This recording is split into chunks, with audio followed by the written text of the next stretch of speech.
¿Qué tal? ¿Cómo andan? ¿Qué dicen? Muy, pero muy buenas tardes. Aquí estamos comenzando que vuelvan las ideas en esta jornada de lunes, arrancando la semana. Al solcito muy lindo, a la sombra medio fresco, así el manual del otoño. Arrancamos la semana hasta las 6 por la 530 y compartimos historias. Salud la barra querida.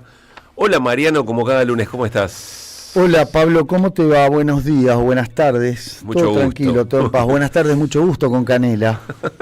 ¿Todo tranqui? Todo bien, todo tranquilo. Bueno, tiene el cuaderno lleno de verdades, Mariano. No, tengo el cuaderno lleno de vaguedades. Así que en un rato, miren que hemos tenido flor de fin de semana deportivo. Enseguida repasamos con Mariano. Y no está Luis pa' hoy, tenía que atender algún asunto, le mandamos un gran abrazo, pero miren quién vino. Pedro, mirá quién vino. ¿Qué haces, Néstor? ¿Qué tal, Pablo? Mariano, buenas tardes. ¿Te sentís raro? ¿Te sentís extraño? Me siento raro. Venía porque como está Mariano y pasó algo en la jornada deportiva. ¡Epa!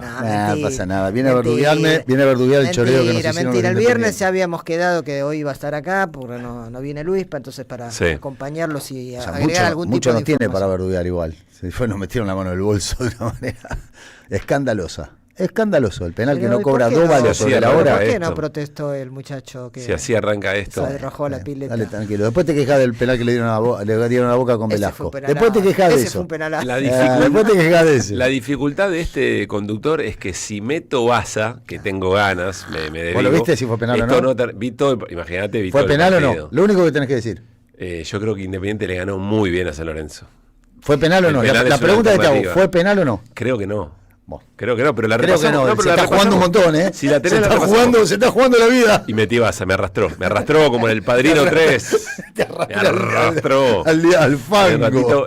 Prepara la Vicen, si podés, la jugada que dice Mariano. Para mí el dato, de todas maneras, es que Independiente le ganó muy bien a San Lorenzo, pero lo echamos en un ratito, no se preocupen. Claro. Bueno, gracias Néstor por estar acá. Por favor, un placer. Quiero meterle pata porque tenemos programa muy cargado y con muchas cosas interesantes. Tenemos 2 notas, en un ratito vamos a conversar sobre 2 temas bien puntuales y bien urgentes. Pensaba que charlemos en el arranque sobre algo un poquito más estructural, un poquito más de perspectiva, pero lo que acaba de ocurrir en la causa Adorni a mí me tiene un poco perplejo. Entonces quiero que lo compartamos. Como siempre que abordamos en que vuelvan el tema Adorni, no es tanto lo que Adorni ha hecho con sus ingresos por derecha, por izquierda, por arriba, por abajo, por centro y adentro, sino qué dice del gobierno, del momento del gobierno, el modo en que bancan a alguien que momento tras momento aparecen nuevas revelaciones al compás de una causa que la verdad va bastante rápido, ¿no? Acá hay otras cosas para preguntarse. Va a marcha, va de galope lo de Adorni con Lijo. Si otras causas fueran al mismo ritmo, no sé si tenemos gobierno a esta altura.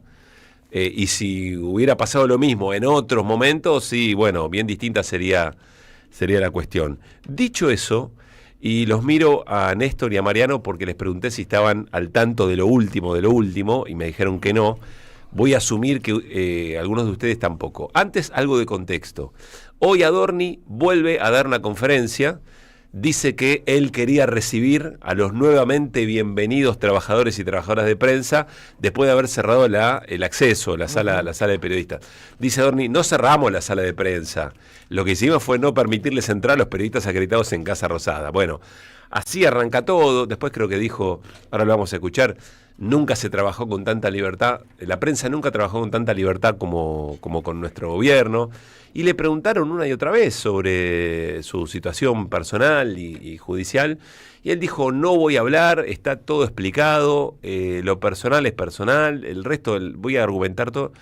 Bueno, qué sé yo, para mi gusto fue un poquito, medio que no pasó tanto en la conferencia, ¿no? Adorni la fue capeando fiel a su estilo. Ahora, al rato, declaró en la justicia como testigo, es decir, obligado a decir verdad, un tal Matías Tabar. máxima de Mariano Hamilton. El nuevo protagonista de esta semana. Sí, señor, que él no sabía que la iba semana a... pasada estaba completamente ajeno a la posibilidad. Para el mundo. Por ahí él sabía que tenía que ir a declarar y algo sospechaba, pero él sabía que existía, sí. En nuestra agenda, ¿no? Nuestra boca estaba llena de colapintos, nuestra boca estaba llena de, qué sé yo, no sé... Dóvalos y cuellos. Peter Thiel. De Peter Thiel. Shakira. ¿No? Shakira en Brasil. Hay de todo. Ayer Martín Menem en una entrevista. Bueno. Y aparece Matías Tabar. ¿Qué dice Matías Tabar? Dice que Adorni le pagó taca. Viva. Más. Crocante, más. ¿Cuántos más te sabes? Bueno. Por la remodelación de la casa que se compró en el country Indiocuá, ahí en Exaltación de la Cruz. ¿Cuánto dicen que gastó Adorni? Ustedes que no saben nada del tema, y no me mientan si vieron la cifra. Y yo por ¿cuánto con 100 lucas te haces en una dólares, con en dólares. $100.000 te haces una casa nueva. Ok, para vos $100.000 pero nueva. Y sería un montón. Y sé de qué estoy hablando. Y es un montón. Un montón, no, es un montón. ¿Cuánto gastó? No en la casa, en remodelación. Remodelación. Vos eso, con $100.000 vos te comprás el terreno y después con $100.000 te haces una casa, terreno pelado, Pero con digo, $100.000 una te haces una casa remodelación, más o menos, es bastante menos que esa. 40, $50.000. Ponele, bueno, $50.000. Ponele. Sí. $245.000. ¿Pero qué remodeló? Trajo mármol de Carrara, pero de allá de Carrara en serio, trajo... 200 como el edificio de obras sanitarias, ¿no? Trajo el edificio de obras sanitarias y lo montó acá. Lo trajo de Holanda. Las obras consistieron en hacer pisos, paredes, una pileta y una cascada en el jardín. ¿Una qué, perdón? ¿Una qué, perdón? Una cascada. Perdón. No, entendió una cagada, pero no. Una cascada. No es que remodeló mal el jardín y le quedó una cagada, no, una cascada. Eso merece aplauso de pie, loco, una cascada en el jardín. Se hizo una cascada en el jardín, boludo. O sea, vos entendés que Adorni hace 2 años vivía en Asamblea y Faraday. Néstor. Sí, lo conocemos. Asamblea y Faraday. Un edificio. Y ahí hacía cascadas frente al Parque Chacabuco. En el balcón. Tiene el coto ahí al lado. Antes había históricamente una fábrica de Royal que dejaba un olor a la gelatina. Después hubo un Dexter. Sí, señor. Después hubo un gimnasio. O mientras estaba... Extraordinario. Asamblea y Faraday. Y en los 2 años de gobierno se fue a un country... No se fue, perdón. Se armó una casa de fin de semana. A Exaltación de la Cruz, que ya le salió unos cuantos mangos, que todavía hay cosas que tiene que pagar, porque deuda por acá, deuda por allá, que debe por acá. Y se compró, miró, que tampoco. Miró y Pedro Goyena, o decir, bueno... Está bien, eso, quienes conocemos el barrio, del otro lado del parque es un poquito más que Asamblea y Faraday. Es Caballito ya, ¿no? Es como... Pero tampoco, ¿no? Sí. Te hiciste una cascada en el jardín, boludo, o sea... Eso es buenísimo. Pero la cascada, mira, todo me parece como de un nivel de obscenidad absoluto, pero la cascada me parece una genialidad. Me parece extraordinario. Yo quiero verla. Sí, y quiero arrojarme quiero arrojarme con una malla que tenga enteriza, ¿viste? Con un traje de neoprene, tirarme así en la cascada.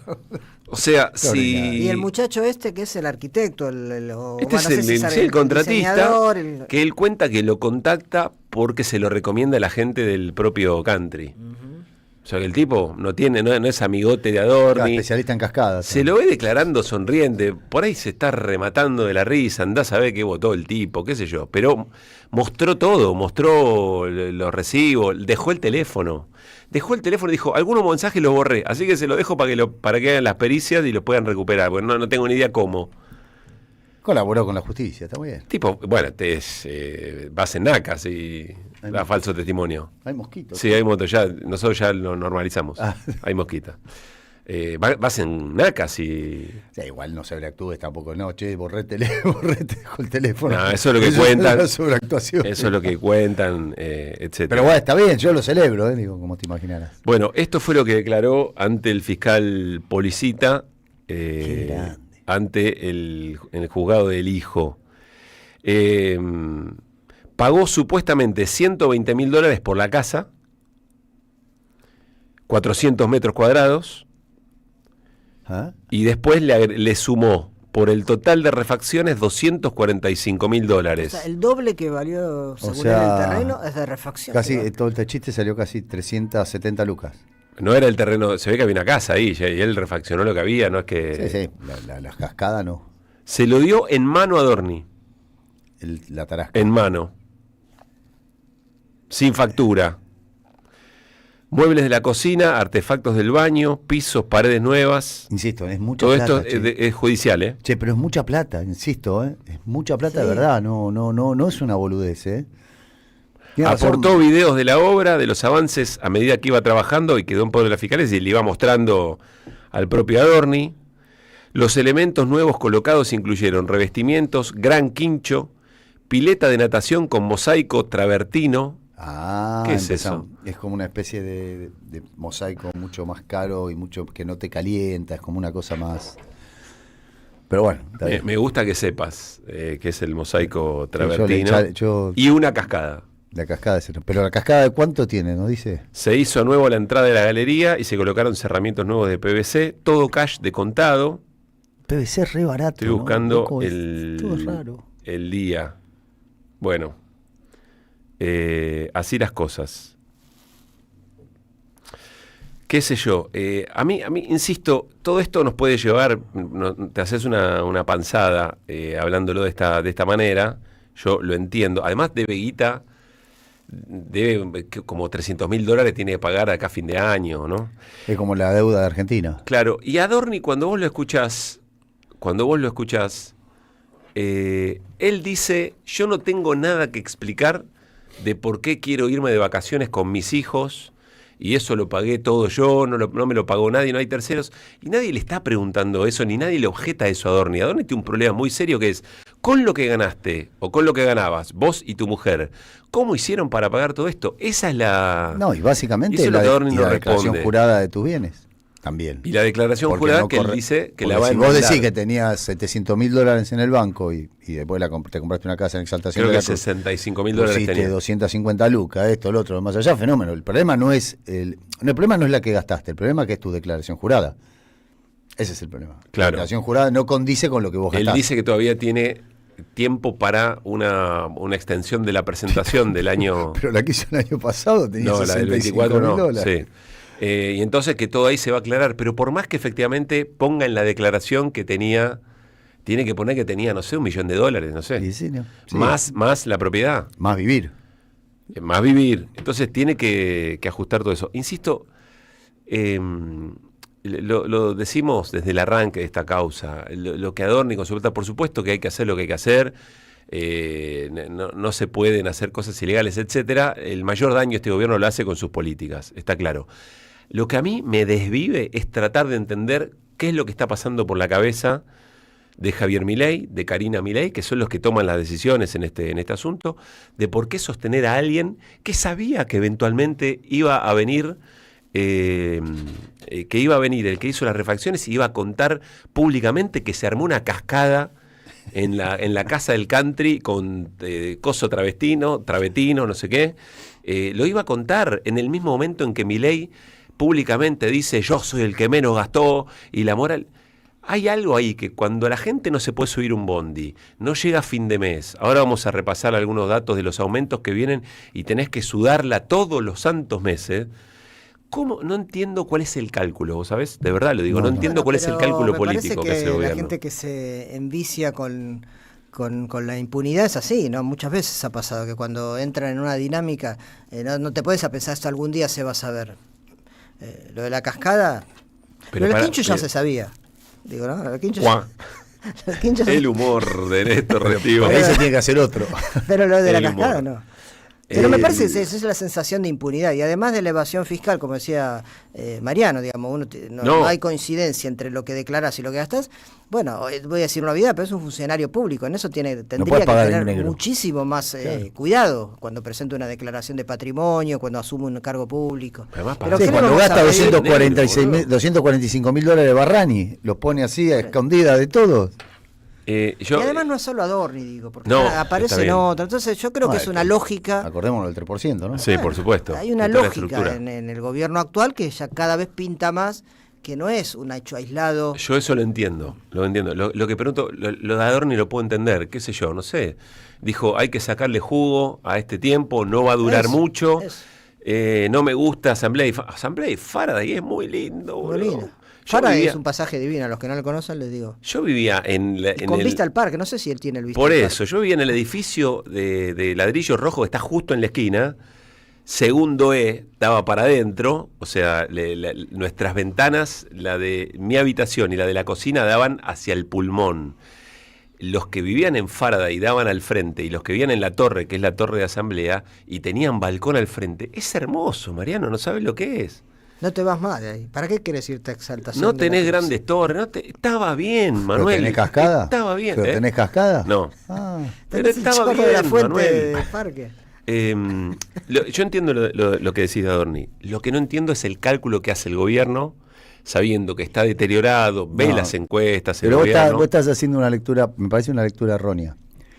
Porque no es el cálculo que hace el gobierno no es el mismo que haces vos, o que hace el tipo que se toma el 152 a la mañana, o el que hace incluso Paolo Roca. Pero Macri lo hubiera mandado. No, tampoco. En un momento vos entrás en una dinámica en donde no escuchás, no te das cuenta de lo que está pasando. Es como todo empieza a funcionar. Yo creo que le pasó a Cristina, le pasó a Macri, le pasó a Alberto Fernández, le pasa en general a los presidentes, le pasa que no... Pero ahí tengo un matiz. Vos decís que si Macri hubiese... Yo no, creo que al contrario, cuando hubo gobiernos populares, pienso en el gobierno de Néstor, el de Cristina, inclusive en el de Alberto, cuando hubo funcionarios que tuvieron una sospecha, enseguida fueron separados. Por eso, no es el caso de Macri, ni de Menem, ni de Milei. Tienen otra lógica. Estos tipos premian el saqueo. Y bueno, y lo aguantan por infinidad de razones, que no sabemos si es para tenerlo a Adorni de escudo y que no salten otras cosas, si es por complicidad, porque si cae él, ¿qué puede llegar a decir? Podemos diferenciar protegen. Dos tipos de corrupción distintas. Corrupción es corrupción, pero hay una corrupción que es estructural y recaudatoria. Bueno. Causa Andis, ponele, que es recaudatoria. Por supuesto hay quien se la recontralleva, Calvet, etcétera. Pero hay alguna que es estructural, qué sé yo. Esto es muy específico. Cuando aparecían personajes que asomaban la cabeza por este tipo de situaciones muy evidentes, pero muy groseras, lo más sano políticamente es cortarle la cabeza y te lo prendes porque no arrastrás otra cosa. Recontra riñón de Karina. Entonces, ¿qué es? Por eso, bueno, por eso es lo que te digo, como entras en una dinámica que no escuchás lo que pasa. No me termina, entiendo lo que decís, no me termina de alcanzar. Bueno, pero la respuesta la tenés en los hechos, digamos. No, yo lo que supongo es que dejarlo ir a Adorni con todo lo que no es igual que Espert. A Espert lo dejaron ir. O sea, a Esper le pusieron un revólver en la cabeza para que se vaya. Sí, lo sostuvieron bastante, ¿no? Y estaba el apriete de la lista. Está bien, pero aparecieron muchas menos cosas. Acá vos tenés, durante la semana tenés dos cosas por lo menos que le van apareciendo. Pero lo otro... La de la cascada en el jardín no la vi venir. Extraordinario. No la vi venir. A mí me parece extraordinario. Lo que digo que lo otro, por estar metido el tema del narco y todo, me parecía que era un poco más pesado que esto, que es gravísimo lo de Adorni, pero que en el fondo son cosas...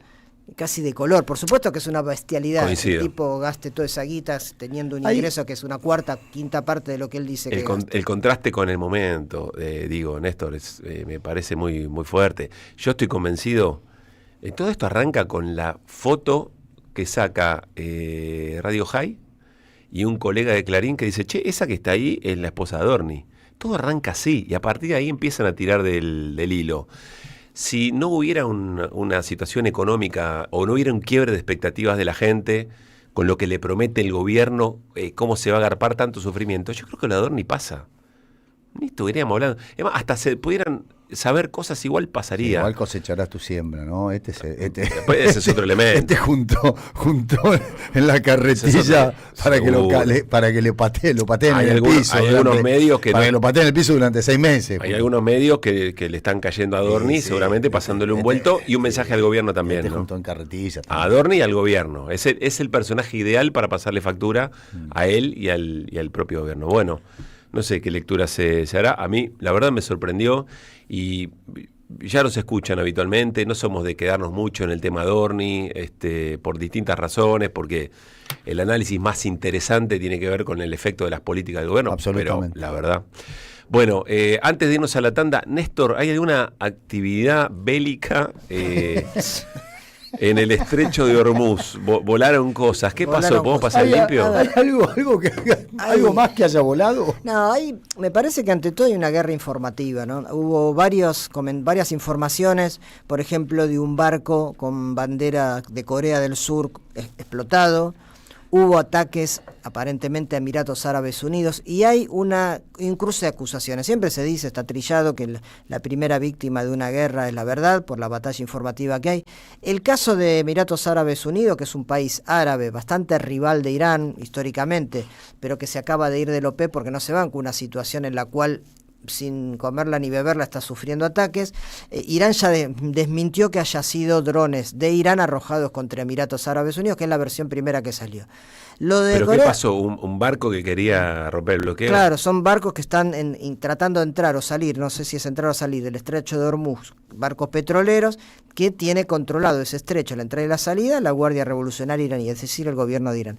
Lo de la explosión en el barco surcoreano existió, tampoco se sabe bien la autoría, pero llama la atención que un par de horas después Trump llama a Seúl, a Corea del Sur, y le dice, che, vengan con nosotros a una especie de coalición de naciones para volver a atacar Irán. Me suena mucho a provocación, que es algo histórico de Estados Unidos, también de Inglaterra, de provocar para generar una guerra. No sé, porque no existe todavía hasta donde se sabe la respuesta del gobierno surcoreano. ¿Se entiende? Es decir, hay una explosión en el barco surcoreano, un país que está ajeno completamente a esto, y Trump lo llama y dice, che, vengan que vamos a atacar Irán y quiero que ustedes se sumen. Pero también. La noticia dice que le tiraron a 2 destructores de Estados Unidos que estaban entrando al Golfo. Pero eso también es por falsa bandera. Es decir, hay muchos barcos petroleros. ¿Qué es falsa bandera? Barcos petroleros que transportan petróleo y que quizás van con una bandera de Panamá, pero en realidad están llevando petróleo de China a Irán o de Estados Unidos a Argentina, digo países al azar. Quiero decir, no siempre la bandera que figura arriba de un barco pertenece a capitales de ese barco, entonces se lo llama de falsa bandera. Y la información que hay es muy cruzada. Lo que sí está como creciendo la tensión, y por eso el precio del petróleo volvió a subir, es que Israel y Estados Unidos, como no se ponen de acuerdo con el plan de paz que están estudiando por mediación pakistaní, Estados Unidos e Irán, que siguen diciendo te voy a responder pronto, pronto, dame esto, te falta darme esto, la tensión sigue creciendo y hay preparaciones para que la guerra se reanude. La guerra está parada desde aquel acuerdo muy tibio, muy frágil de Pakistán, pero que evitó, salvo en el estrecho de Hormuz, que se siguieran bombardeando ciudades y objetivos iraníes en el territorio. En el estrecho de Hormuz nunca se calmaron las cosas, Estados Unidos siempre bloqueó y asaltó barcos, e Irán controló el estrecho, le cobraba peaje a los que no eran aliados, los dejaba pasar a los que sí eran aliados, pero todo eso está creciendo y tanto Irán como Israel y Estados Unidos están diciendo que va a volver la guerra en cualquier momento. Estos episodios de barcos que explotan, barcos que son capturados, son el preludio de algo que todos ven venir, que es la reanudación de la guerra, pero ahí se cruzan muchas acusaciones sin confirmación ni de un lado ni del otro. O sea, ese hecho en sí mismo, que haya dificultad para confirmar algo tan grave como haberse tirado unos tiros, habla de esa tensión de una tensión que escala hacia la posibilidad de la reanudación de la guerra. Gracias, Néstor. En un ratito la seguimos. Ojo con lo que nos va a contar hoy Néstor de Brasil, que ocurrió en estos días, sobre el final de la semana pasada. El viernes lo anunciamos, pero hay interpretaciones sobre lo que implica para un país que entra en definiciones electorales muy pronto. 4:30, repasamos enseguida con Mariano lo deportivo, lo que pasó y lo que viene. Mucho que vuelvan hasta las 6 de la tarde. Que vuelvan las ideas. Están pasando demasiadas cosas raras, pero hay una radio que nunca se apaga. No te dejes desanimar. Prende la radio. Prendete. AM530. 20 años. Somos radio. Somos comunidad. ¿Querés arrancar la mañana bien informado? ¡Rompelo! InfoSiberia, las noticias en tu celular. Manda un mensaje de WhatsApp al 1128679078 y recibilo gratis todas las mañanas. InfoSiberia, las noticias en tu celular. No seas como los demás. Manda un mensaje de WhatsApp y recibilo gratis todas las mañanas. 11-11, el periodismo con opinión que faltaba en la televisión. De lunes a viernes, 21:30, 11-11, por AR12, periodismo con opinión.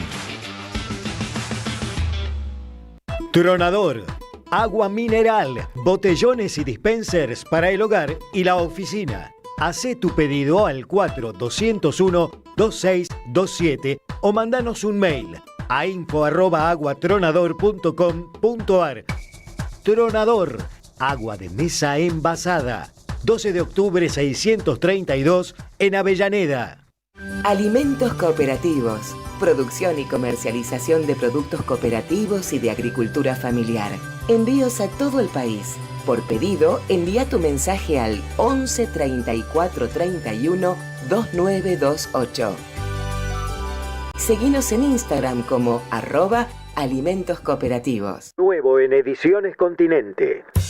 La formación de la conciencia nacional, de Juan José Hernández Arregui. Un libro que rompe los mitos de la izquierda sumando el análisis de la conciencia nacional. Una obra vigente del intelectual que unió al marxismo con la experiencia del peronismo. Ediciones Continente. Editamos futuro con memoria. Ingresá a edicontinente.com.ar o al Instagram @edicontinente. Revista Acción, un medio alternativo 100% digital, una mirada cooperativista sobre el país y el mundo. Información, análisis y opinión. Porque otro mundo es posible, entra en Acción. En la web y en las redes sociales. www.accion.coop. Que vuelvan las ideas. Hasta las 18. Dinámica e información. Regreso informativo. Que vuelvan las ideas. Que vuelvan.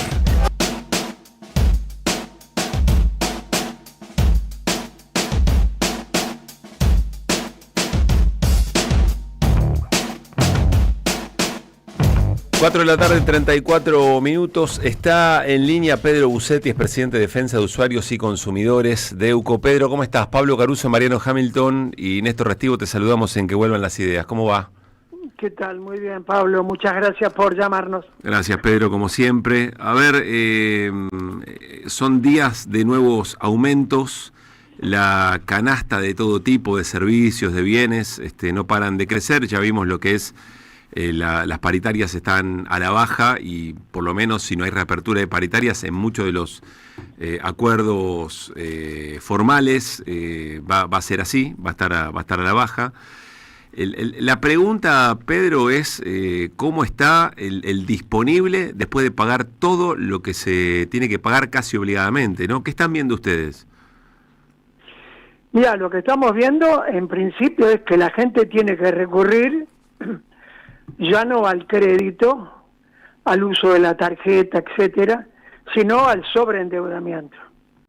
Muchísima gente ya tiene deuda que no puede pagar en función de que ha contraído deuda para saldar facturas de servicios públicos, para comprar alimentos, y que realmente lo que gana, lo que ingresa en la familia, no le alcanza para cubrir lo que tiene que pagar en cuotas mensuales. Hay una denuncia de una jueza de Salta, la doctora Ambrosini, que puso el alerta en cuanto a este tema del sobreendeudamiento, señalando que en la provincia de Salta se presentaron 200 consumidores pidiendo su quiebra personal. En una manera idéntica o similar a lo que puede hacer una pyme, una empresa, que está previsto en la ley, obviamente, el consumidor, en este caso en la provincia de Salta, se ha presentado estos 200 casos pidiendo la quiebra. Y cuando se pide una quiebra en términos personales, ¿qué ocurre a continuación? ¿Por qué eso alivia, entre comillas, la situación? Bueno, alivia porque obviamente el juez tiene que tomar en cuenta los ingresos que tiene la persona que pide la quiebra, los retiene en un fondo para pagar supuestas deudas, las deudas que tiene el usuario. De eso retiene el 20% y el resto de los ingresos esa persona, mientras dure el juicio de la quiebra, puede utilizarlo. Pero existe, hoy, perdón que te interrumpa, Pedro, pero ¿existe eso? ¿Existe una quiebra personal?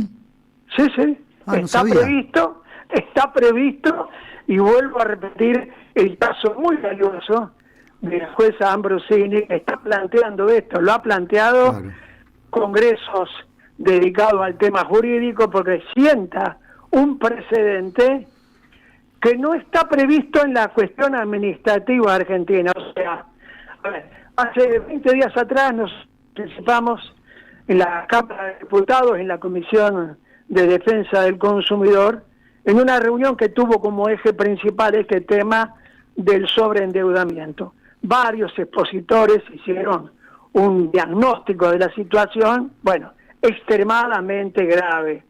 Hay 18 proyectos en la Cámara de Diputados y 7 proyectos en la Cámara de Senadores para tratar este tema. Pero el consumidor sobreendeudado hoy no tiene herramientas legales, administrativas, para recurrir en caso de estar, como lo plantea la jueza Ambrosini, quebrado, porque obviamente los ingresos no le permiten pagar las deudas que tiene debido fundamentalmente también al accionar de aquellas empresas encargadas de los préstamos, ¿no es cierto? Pero entonces es como una especie de avance judicial novedoso, digamos, porque vuelvo a preguntar, cuando yo te digo existe, o sea, hasta ahora no había sucedido, digamos, entonces es como sentar un precedente sobre algo que había un vacío legal, no existía esto, que un fulano dijera, quebré. Siempre existió. Lo que sucede, Pablo, es que esto conlleva también un conocimiento de la materia. Hay que contratar un abogado, o hay que tener un abogado amigo que se haga cargo de la causa. Esto, muchísima gente no tiene las herramientas culturales, digamos así, para tomar a su cargo esta demanda de pedido personal de quiebra. Pero esto, más allá de la denuncia que hace la jueza, lo que está señalando, lo que está demostrando, es la gravedad que tiene en todo el país el tema del sobreendeudamiento. El Banco Central, en los últimos informes, da cuenta de el aumento del endeudamiento, y esto tiene relación con sobreendeudamiento. Ha dado también conocimiento a la cantidad de cheques rechazados, que en 5 meses del año 2025 creció más de un 100% la cantidad de cheques rechazados, obviamente como consecuencia de la política económica que ha generado el cierre, la quiebra de empresas, los despidos mayoritarios de los trabajadores y demás, además de la situación. Y a esto, digo, hablando ya en términos generales, el gobierno nacional había suscrito un crédito con el Banco Mundial para financiar la cantidad de subsidios que tiene que entregar a la energía. Había recibido 500 millones de dólares, restaban por recibir 290 millones de dólares más. Lo ha rechazado, ha prescindido de ese crédito que ya tenía otorgado por el Banco Mundial. ¿Y con qué objetivo? Con el objetivo de seguir reduciendo o eliminando los subsidios. Con lo cual, hoy, las tarifas de servicios públicos que se vienen incrementando, luz, gas, etcétera, ahora se suma que la política que va a desarrollar a partir de esta renuncia a esa parte del crédito es seguir ajustando y seguir eliminando los subsidios. Lo ha hecho recientemente con el subsidio a la garrafa. Eliminó el programa Hogar, en el cual estaban debidamente inscriptos, 3.800.000 usuarios de garrafas que recibían mensualmente un pequeño aporte para comprar la garrafa. Se dejó sin efecto, no se pagó el subsidio durante todo el año 2026 y parte del 2025, y ahora se obliga a esos 3.800.000 usuarios a reinscribirse con un plazo máximo de inscripción que vence el 30 de junio. Con todo lo que implica el aumento de los precios de combustibles, ¿no? Con lo que hoy implica el precio de la garrafa. Sí, porque a partir de la desregulación producida el año pasado, hoy la garrafa vale 22.000 pesos. Y esos 3 millones y pico de usuarios hoy no reciben un solo peso para amortiguar el valor que hoy tiene la garrafa. Pedro, déjame preguntarte, ¿cuáles son los aumentos de estos últimos días o semanas que más registraron en Deuco? Los que están anunciados, a ver, desde mayo de 2024, Pablo, el gobierno nacional viene aumentando las tarifas de AISA, las tarifas de luz y de gas, en base a una fórmula polinómica compuesta por el IPC, el índice de precios mayoristas y el de nivel salarial del RIPTE. Eso se viene produciendo desde mayo de 2024, o sea, hace más de un año y medio que las tarifas aumentan entre 2, 2,8, 3%, esto permanentemente. Y se ha reducido el subsidio, por ejemplo, los que tenían subsidio a la energía eléctrica tenían 300 kilovatios por mes que pagaban con subsidio y eso se redujo a 150 kilovatios con subsidio. Claro. Quiere decir que esos 150 kilovatios el usuario lo paga entre 52 y 55 pesos y el excedente lo paga a 125 pesos. A ver, Pedro, a todo esto hay que sumarle, por supuesto, los servicios tal cual lo venís explicando, hay que sumarle. Estoy pensando en un día a día de una familia tipo y hacia los barrios populares sumo la garrafa. Hay que alquiler, prepaga si es que es una familia que puede acceder a una prepaga y el costo de, transporte y alimentos, digamos, ¿no? Y las expensas en el caso de alquiler. A ver, tenemos en la ciudad de Buenos Aires centenares de miles de familias que pagan expensas. Esto ha aumentado en lo que va del año alrededor de un 30% el valor de las expensas.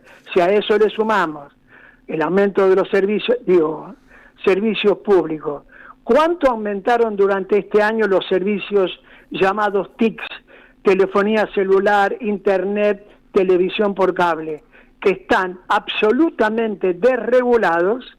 ¿Por qué? Por el decreto de necesidad y urgencia 70 del año 2023, que desreguló la telefonía móvil, internet, etcétera, y hoy las empresas pueden disponer el aumento que se les ocurra aplicar todos los meses con una sola responsabilidad: avisarle al usuario con anticipación. Y nosotros, los usuarios, recibimos el llamado. Este mes recibimos el llamado de Movistar diciéndonos que a partir del 1 de mayo el servicio que usted contrata va a aumentar el 3,4%. Esa es la única obligación que tienen las empresas: informarle al usuario. No hay regulación, no hay control de la prestación del servicio. Hoy, lo que era el Ente Nacional de Comunicaciones ha dejado de existir para el usuario. Claro. No tiene dónde reclamar. Pedro, déjame preguntarte finalmente situación de jubilados y jubiladas en este contexto. Bueno, mira, ahí nosotros le mandamos a la producción un pequeño trabajito que hicimos teniendo en cuenta un jubilado con haber mínimo que en este momento, este mes, va a cobrar, a ver, déjame que veo bien el número, 463.250 pesos, jubilado que tiene el bono. Bueno, en el caso de ese jubilado que tiene el haber mínimo, con un gasto acotado en energía eléctrica, ¿qué quiere decir acotado? Con un consumo mínimo, 125 kilovatios de energía eléctrica, 15 metros cúbicos de gas, todo con subsidio.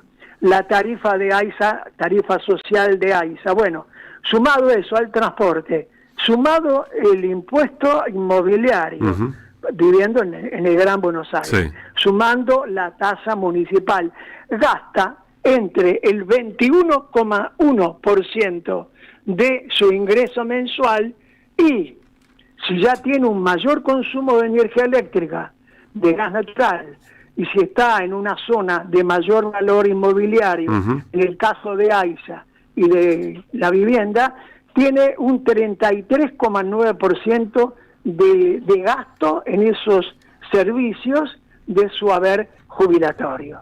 Tremendo. No estamos contando vivienda, no estamos contando medicamentos, ¿no? Sí, porque un plato de comida y comida en la boca. No estamos... No, a ver, hoy nos asombrábamos del dato que da el INDEC de cuánto vale la canasta básica alimentaria para un adulto mayor. 172.000 pesos, a razón de 5.400, 5.700 pesos por día. Yo le preguntaría a los técnicos del INDEC si alguien puede comer con 5.700 pesos por día. Bueno, ese es el valor de la canasta alimentaria que dice el INDEC que tenemos que tener los argentinos. Claro. Pedro, gracias como siempre, un enorme abrazo. Un abrazo. Igualmente, Pablo. Pedro Ucetti de Euco. Ideas en el mundo. Néstor Restivo. Que vuelvan las ideas. Restivo. Internacionales. Nos vamos a Brasil, Néstor. Sí, porque la semana pasada alcanzamos a decir, creo que fue el jueves, de dos votaciones que hubo en el Congreso brasileño muy negativas para el gobierno de Lula, y titulábamos con que era una especie de marcarle la cancha a Lula, ¿no? La derecha y la ultraderecha en el Senado, es decir, el bolsonarismo, el sector más duro, más, por supuesto, adversario, enemigo político, podemos decir, de Lula, pero también el Centrao, un grupo de partidos de derecha que cuando juntan votos, digamos, a pesar de que el PT y sus aliados también pueden imponer algunas leyes, si se juntan esos dos bloques, Lula la tiene difícil. Las dos medidas fueron las siguientes. Una fue nombrar al ministro de la Corte Suprema de Brasil, de Justicia, que falta para completar los 11 titulares. Presentó Lula un candidato que había pasado todos los trámites de las comisiones respectivas, Jorge Macías se llama, un hombre bastante conservador, lo comentábamos, de credo evangelista, contra el aborto, es decir, alguien que la derecha podría eventualmente hacer pasar, pero ligado al gobierno de Lula, fue titular de la Procuración General en el Ejecutivo, tuvo otros cargos. Bueno, se lo rechazaron, marcándole, como digo, que el que va a definir un voto importante en la Corte Suprema para el futuro no va a ser el PT, sino que va a ser la derecha. Y la otra, más fuerte aún, es que Lula había vetado una ley aprobada por el Congreso brasileño que le alivia la pena a Jair Bolsonaro. Recordemos que está preso por intento de golpe, él y otros militares y funcionarios de su gobierno. Lula había vetado una ley que aliviaba esa condena en términos de plazo de años en la cárcel y de pasar de un régimen de prisión a un régimen más aliviado que le permitiría, por ejemplo, ir a la noche a su casa y volver, cosa que iba a ocurrir dentro de 6 o 7 años, y con esta ley serían dentro de 2 o 3. Lula la había vetado. Cuando hay un veto presidencial, como pasa en la Argentina, vuelve el proyecto al Congreso y ahí de nuevo perdió la votación Lula, y por lo tanto esta ley a favor de Bolsonaro y de los golpistas se impuso. Entonces, digamos, a menos de 6 meses de la elección, esto se empieza a leer en Brasil como una derecha dura, una élite brasileña, que le marca un poco la cancha a Lula diciendo, bueno, que el bolsonarismo todavía está vivo y que va a competir, a pesar de que la situación brasileña es muy buena en términos de ingresos, de haber sacado gente de la pobreza, un crecimiento moderado, pero crecimiento al fin, un desempleo que está en su más bajo récord histórico, ingresos que han mejorado, etcétera. La tiene difícil Lula y esa es un poco la idea. Uno de los análisis que me pareció recomendable para compartir con los oyentes, es el que hizo hoy Darío Pignotti en Página 12, donde habla de una especie de golpe palaciego en marcha, que en realidad ya empezó con Dilma Rousseff, que se interrumpió con la salida en libertad de Lula, pero que sigue estando, y los peligros que se ciernen sobre la democracia si esto se impone. Y recordé que Pignotti estuvo en una actividad que se hizo entre Claxo, Tectónicos y Mundo Sur hace como 2 meses, y ya advertía esta situación de cómo un gobierno que en su momento con Jair Bolsonaro podemos calificar de protofascista, si ganara su hijo Flavio en el próximo turno, ya se convertiría en un sistema orgánicamente fascista con todas las de la ley. Escuchemos lo que decía Darío Piñotti, autor de una nota de hoy en Página 2 sobre este tema, pero que ya lo advertía hace 2 meses.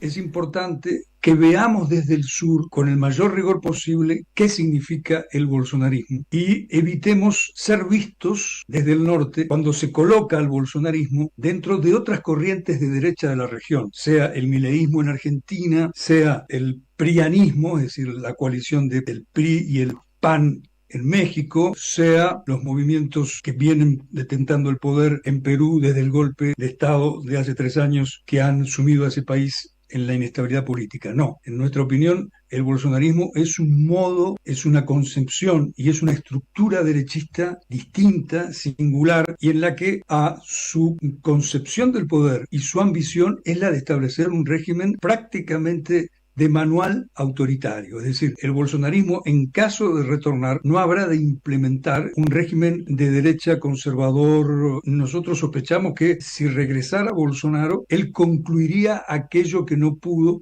con el intento de golpe de 2023. Esto es, él concluiría ese paso posterior del protofascismo, así era como se lo denominaba al primer gobierno del bolsonarismo, para un fascismo avanzado. Bueno, fuerte, ¿no? Fuerte porque habla de una situación endeble de la democracia brasileña, mucho más fuerte que, por ejemplo, en términos económicos de lo que es Venezuela, ni que hablar Cuba, pero que está aislado, que está no hay un contexto latinoamericano que acompañe la defensa de la democracia, sino más bien un desembosado ataque de fuerzas antidemocráticas, sea que vengan con apoyo de Trump, sean que venga de la propia derecha histórica brasileña, de Jair Bolsonaro, de los ex golpistas, etcétera, etcétera. Salió a hablar Lula hace unas horas, después de la doble votación que le fue en contra en el Congreso, se lo vio sereno, con un sombrero como está usando en los últimos tiempos, hablándole tranquilamente a la población, pero muy firme y con mucha razón de queja hacia la élite brasileña, ¿no? Como la élite brasileña, a pesar de que con el gobierno como los del PT y como ha pasado en otros fenómenos, tiene ganancias extraordinarias, en el caso de Brasil, por ejemplo, el agronegocios, que como bloque apoya más a Bolsonaro, pero que gana mucho dinero, cómo a veces se pega un tiro en los pies apoyando estos proyectos, ¿no? Y Lula está tratando de contrarrestar esta encuesta tan pareja que le da a Flavio Bolsonaro y a él como candidatos a competir en octubre, con 2 medidas que tienen que ver con lo social, que es quizá lo que le faltó a Lula en su tercer gobierno, de enamorar más a la población con medidas más pragmáticas de que le lleguen al bolsillo. Una es la reducción de la jornada horaria, pero hay que ver si se la aprueba el Congreso en este clima, que es pasar de tener no solo un día de descanso 6x1, sino a 5x2, es decir, trabajar 5 días y descansar 2, que muchos países lo tienen desde ya. Y la otra, un poco lo que hablaba Busetti en la Argentina, también se da en Brasil, hay mucho endeudamiento familiar.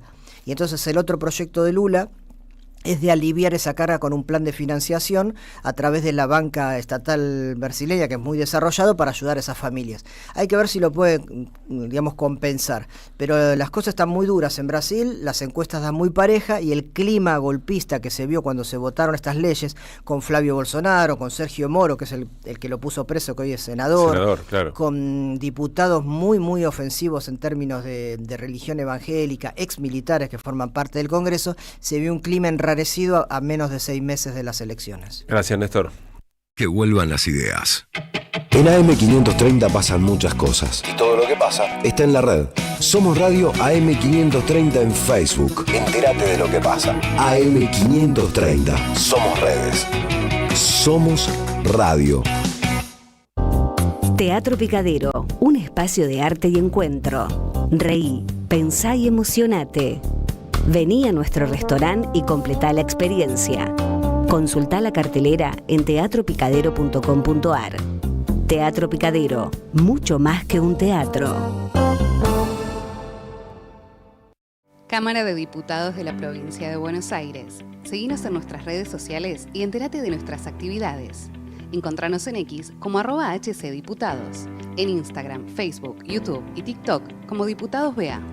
También podés visitar nuestra página web y suscribirte a nuestros canales de difusión en WhatsApp y Telegram. Librería El Aleph presenta el libro del año. Proscripta y sublevada. Crónicas ardientes de una Argentina indomable. Dice Cristina Fernández de Kirchner. Roberto Caballero y Cintia Ottaviano recuperan para nuestra memoria histórica hechos y figuras. No se trata de saber historia, sino de comprenderla, porque el futuro tiene historia. No te pierdas este libro con prólogo de Cristina Fernández de Kirchner. Sumate a la ola sublevada. Pedilo en www.aleflibros.com.ar y lo recibís en cualquier lugar del país. Los martes a las 0, Raíces y Alas en AM530. Marcelo Koenig invita a conversaciones de medianoche sobre la vida, las resistencias y la patria que soñamos. Raíces y Alas, AM530. Construimos comunidad. Buscamos la verdad siempre. Colección Tapas que hicieron historia presenta su 8º libro. La era presidencial de Mauricio Macri contada en las mejores tapas de Página 12. La vuelta al poder de la pata civil de la dictadura. FMI, ajuste, represión y mucho más. Pasaron cosas. Disponible en la librería de Caras y Caretas, Junín 365. ICBC. El futuro nos inspira. Que vuelvan las ideas. Hasta las 18. Volver con actualidad. Regreso informativo. Que vuelvan las ideas.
Qué cosa hermosa la Catalina Tabaré Cardoso, el umbral. Esto estaba en alguno de los espectáculos de la Catalina de algún año, no recuerdo en cuál. Creo que era canción final antes de alguna retirada. Seguramente la audiencia muy, pero muy uruguayizada lo debe tener en cuenta. No le pregunto a Mariano porque sabemos la relación que Mariano tiene con el hermano pueblo oriental. Sí, sí. AM530 está sorteando un par de entradas para Grooming, mi primera vez. Esta es la primera obra de teatro en Argentina que aborda el ciberacoso sexual hacia niños, niñas y adolescentes. A través del arte busca visibilizar y concientizar sobre esta problemática social. Ofrece herramientas de prevención para docentes, familias y adolescentes. Para participar, Grooming, mi primera vez, es el par de entradas que estamos sorteando para ir al teatro. Dejanos tu nombre y los últimos 3 del documento al 11 3200 0530. 11 3200 0530. La función... pero esto es, hay que meterle pata. Es hoy la función. Hay que meterle mucha pata, mucha convicción, ¿eh? ¿Pero a qué hora? ¿A qué hora? 8 de la noche. Bueno, Caruso, hay tiempo todavía. En el Teatro Itaca, Humahuaca, 4027. También se pueden comprar las entradas a través del portal Alternativa Teatral si les interesa, pero no llegan a ir hoy. Pero métanle 11 3200 0530 a ver quién tiene la posibilidad de ir. Un par de entradas. Pero hagamos el sorteo ahora, entonces. En 20 minutos hagamos el sorteo, si no, no va a haber tiempo. Está bien, tenés razón. Antes de 1:30 hagamos el sorteo para darle tiempo. Tenés que pasar por tu casa, empilcharte un poquito. No tenés que venir a buscar la entrada acá, además. ¿Cómo es? ¿Vienen a buscar la entrada o al teatro?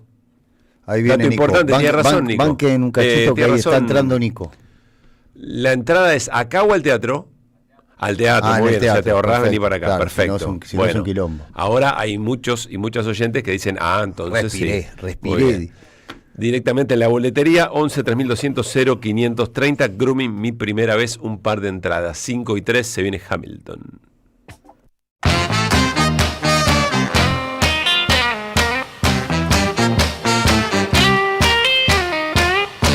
Se viene abajo la popular para saber qué cosas pasaron el fin de semana. Mejor dicho, qué pasó ya sabemos. La mirada de Mariano Hamilton sobre los eventos deportivos del fin de semana. Bueno, lo más trascendente y fuera de agenda que uno puede encontrar es lo que ocurrió con Colapinto, ¿no? Una gran carrera de Colapinto. Ya se notaba el día anterior en la clasificación y en la carrera sprint que estaba como bien, tenía un aura buena, ¿no? Bien aspectado. Tenía como, la cosa iba fluyendo. Más allá de que en el sprint no sacó puntos, más allá de que no terminó de coronar una gran actuación en la clasificación, se notaba como que el auto y él maridaban bien. Había algo que estaba funcionando. Ya le había sacado ventaja a Gasly en la clasificación y después por H o por B, es una circunstancia que se fue dando en el sprint, quedó relegado al 10º puesto. El viernes después del sprint vino la clasificación y ahí la clasificación se cuela 8, se cuela octavo, sí. Es decir, son 4 los equipos fuertes, ¿no? Son Ferrari, McLaren, Renault y Red Bull. Son 4 equipos, es decir, tenés 8 lugares que en teoría se lo reparan de él. Joel se cuela ahí octavo. Se mete en el medio y deja fuera un Red Bull. Es muy importante para dimensionar lo que pasó con Colapinto. Él deja fuera a Hatchar, que es sería como el octavo, sí. El octavo que debería estar en esa lista de 8 que van adelante de él y de Gasly. Porque es cierto que el Alpine ahora sería como el mejor equipo del segundo pelotón, cosa que antes era el último equipo del tercer en esa pelea, digamos. No, es el mejor equipo del segundo pelotón, claramente lo es, porque vos mirás los rendimientos de Gasly, mirás lo de Colapinto, eventualmente alguno de los dos está llegando bien a puntos, entonces, más allá de que Haas había arrancado mejor el torneo, por eso estaba 2-3 puntos arriba de Alpine en la tabla de constructores, el mejor equipo del pelotón por ahora es Alpine. Esto va día a día y va cambiando, ¿no? Pero bueno, esto se veía que el fin de semana podía ser bueno, por ahí impulsado por lo que había pasado hace una semana con las 600.000 cabezas que habían ido a Palermo a verlo hacer trompos y dar vueltas vueltas Carnero. Eso es lo anímico, porque si el auto no te responde. Claro, no, por eso, pero en lo anímico, ¿viste? Como sí. Él vino acá, dio vuelta Carnero, la gente lo aplaudía, lo quería, le daban mimos en la espalda, que está bien, eso es parte del asunto. Y además cuando vos tenés la cabeza limpia, más en estos deportes en donde la cabeza es muy importante. Si vos venís como dijimos al principio de la columna, venís mal aspectado, venís con la situación, venís como enojado, el auto no lo sentís, no lo vibrás, y todo te va a fluir mucho menos. Entonces, si vos en cambio, en una situación similar, venís bien aspectado, venís más relajado, venís con el cuerpo libre, venís con la cabeza tranquila, y probablemente las cosas salgan mejor. Bueno, la cuestión es que clasificó octavo, me estoy dando muchas vueltas para decir, clasificó octavo. Gasly quedó 10º, arranca la carrera, ahí se retrasa un poquitito, pero enseguida recupera. Tiene un rifirrafe con Hamilton, ahí un rueda a rueda con Hamilton un poco lo putea, pero bueno, después fue más o menos encontrándole la vuelta a la carrera. Muy bien el equipo, normalmente Alpine es un equipo que no toma buenas decisiones estratégicas, en este caso tomó una buena decisión estratégica que fue estirar la parada lo máximo posible para que él no tuviera un desgaste de gomas en el final de la carrera. Claro. Fue una muy buena decisión de Alpine. Y además en el medio, que llovía, que no llovía, exactamente, y eso te obligaba a una parada más. Sí, bueno, pero eso me parece que es más el IVA que le pone la tele que otra cosa. Estaban rompiendo las bolas los relatores de la tele. No, se viene el agua, se viene el agua, se viene el agua. Esa parte no la tenemos. Sí, los mensajes de los equipos. En la vuelta 25 va a caer agua. Porque hay un dato que todos pueden escuchar, todos los equipos escuchan los mensajes de todos. Claro. Entonces alguno dice, che, está por llover, a veces alguno se equivoca y se manda para... Sí, por eso, digo. Además está el IVA que le pone la tele, que está todo el tiempo Fosaroli, ¿cómo es? Así no, yo soy del equipo Vamos Nene. No, bueno, sí, yo lo que pasa es que yo tengo Disney y entonces lo veo ahí. Claro. Yo soy de telemétrico. Claro, pero bueno, vos tenés pagás. El cable. Sí, vos tenés no, cable no. Sí, está por cable. Bueno, no es premium. Bueno, no importa, tenés ¿cómo se llama esto? Flow, tendrás esa cosa. Bueno, no importa, estamos deteniéndonos en vaguedades. La cuestión es que qué palo se dio Gasly, ¿no? Sí, señor. Gasly, el compañero de equipo de Colapinto, vuelta 12, 13, hay un choque con Lawson lo engancha y se pega un giro. Yo hacía rato que no vi un accidente de estas características. Gira el auto, hace un trompo, hace una vuelta de campana, pero impresionante. Gasly dijo, es el accidente más grave que tuve en toda mi carrera. Así que se parece que Gasly se cagó en las patas también cuando sintió lo que estaba ocurriendo y cuando se vio boca abajo dando vueltas con el auto. Fue muy impresionante. Lawson, para variar, siempre está metido en todos los quilombos, siempre siempre mete una fichita para hacer un quilombo con alguno. Y después Colapinto finalmente en un momento estuvo cuarto en la carrera, con esto que decimos de demorar lo máximo posible la entrada a boxes, estuvo cuarto en un momento, bueno, y después hizo lo que tenía que hacer para quedar octavo. Queda octavo, después lo descalifican a Leclerc, entonces él asciende al 7º puesto y suma 6 puntos para el campeonato, que le viene en fenómeno, porque además ya estaba debiéndole hacía rato unos puntos al PIN, porque Gasly venía sumando, creo que tiene 16, y él había sumado apenas un puntito. Bueno, linda carrera, lo de Antonelli, ¿no? Me imagino. Sí, Kimi Antonelli tiene un autazo y él tiene una capacidad también. Lo que tiene que mejorar es la partida, ¿no? Siempre regala un montón en el arranque. Sí. ¿Pero eso es auto o es piloto? Y mirá, lo que pasa es que Russell sale bien, él se queda. Hay pilotos que no la tienen muy fácil con la partida. Bueno, se me fue la cabeza. Verstappen es un tipo que no tiene buena pisada para salir. Es un déficit que tiene Verstappen.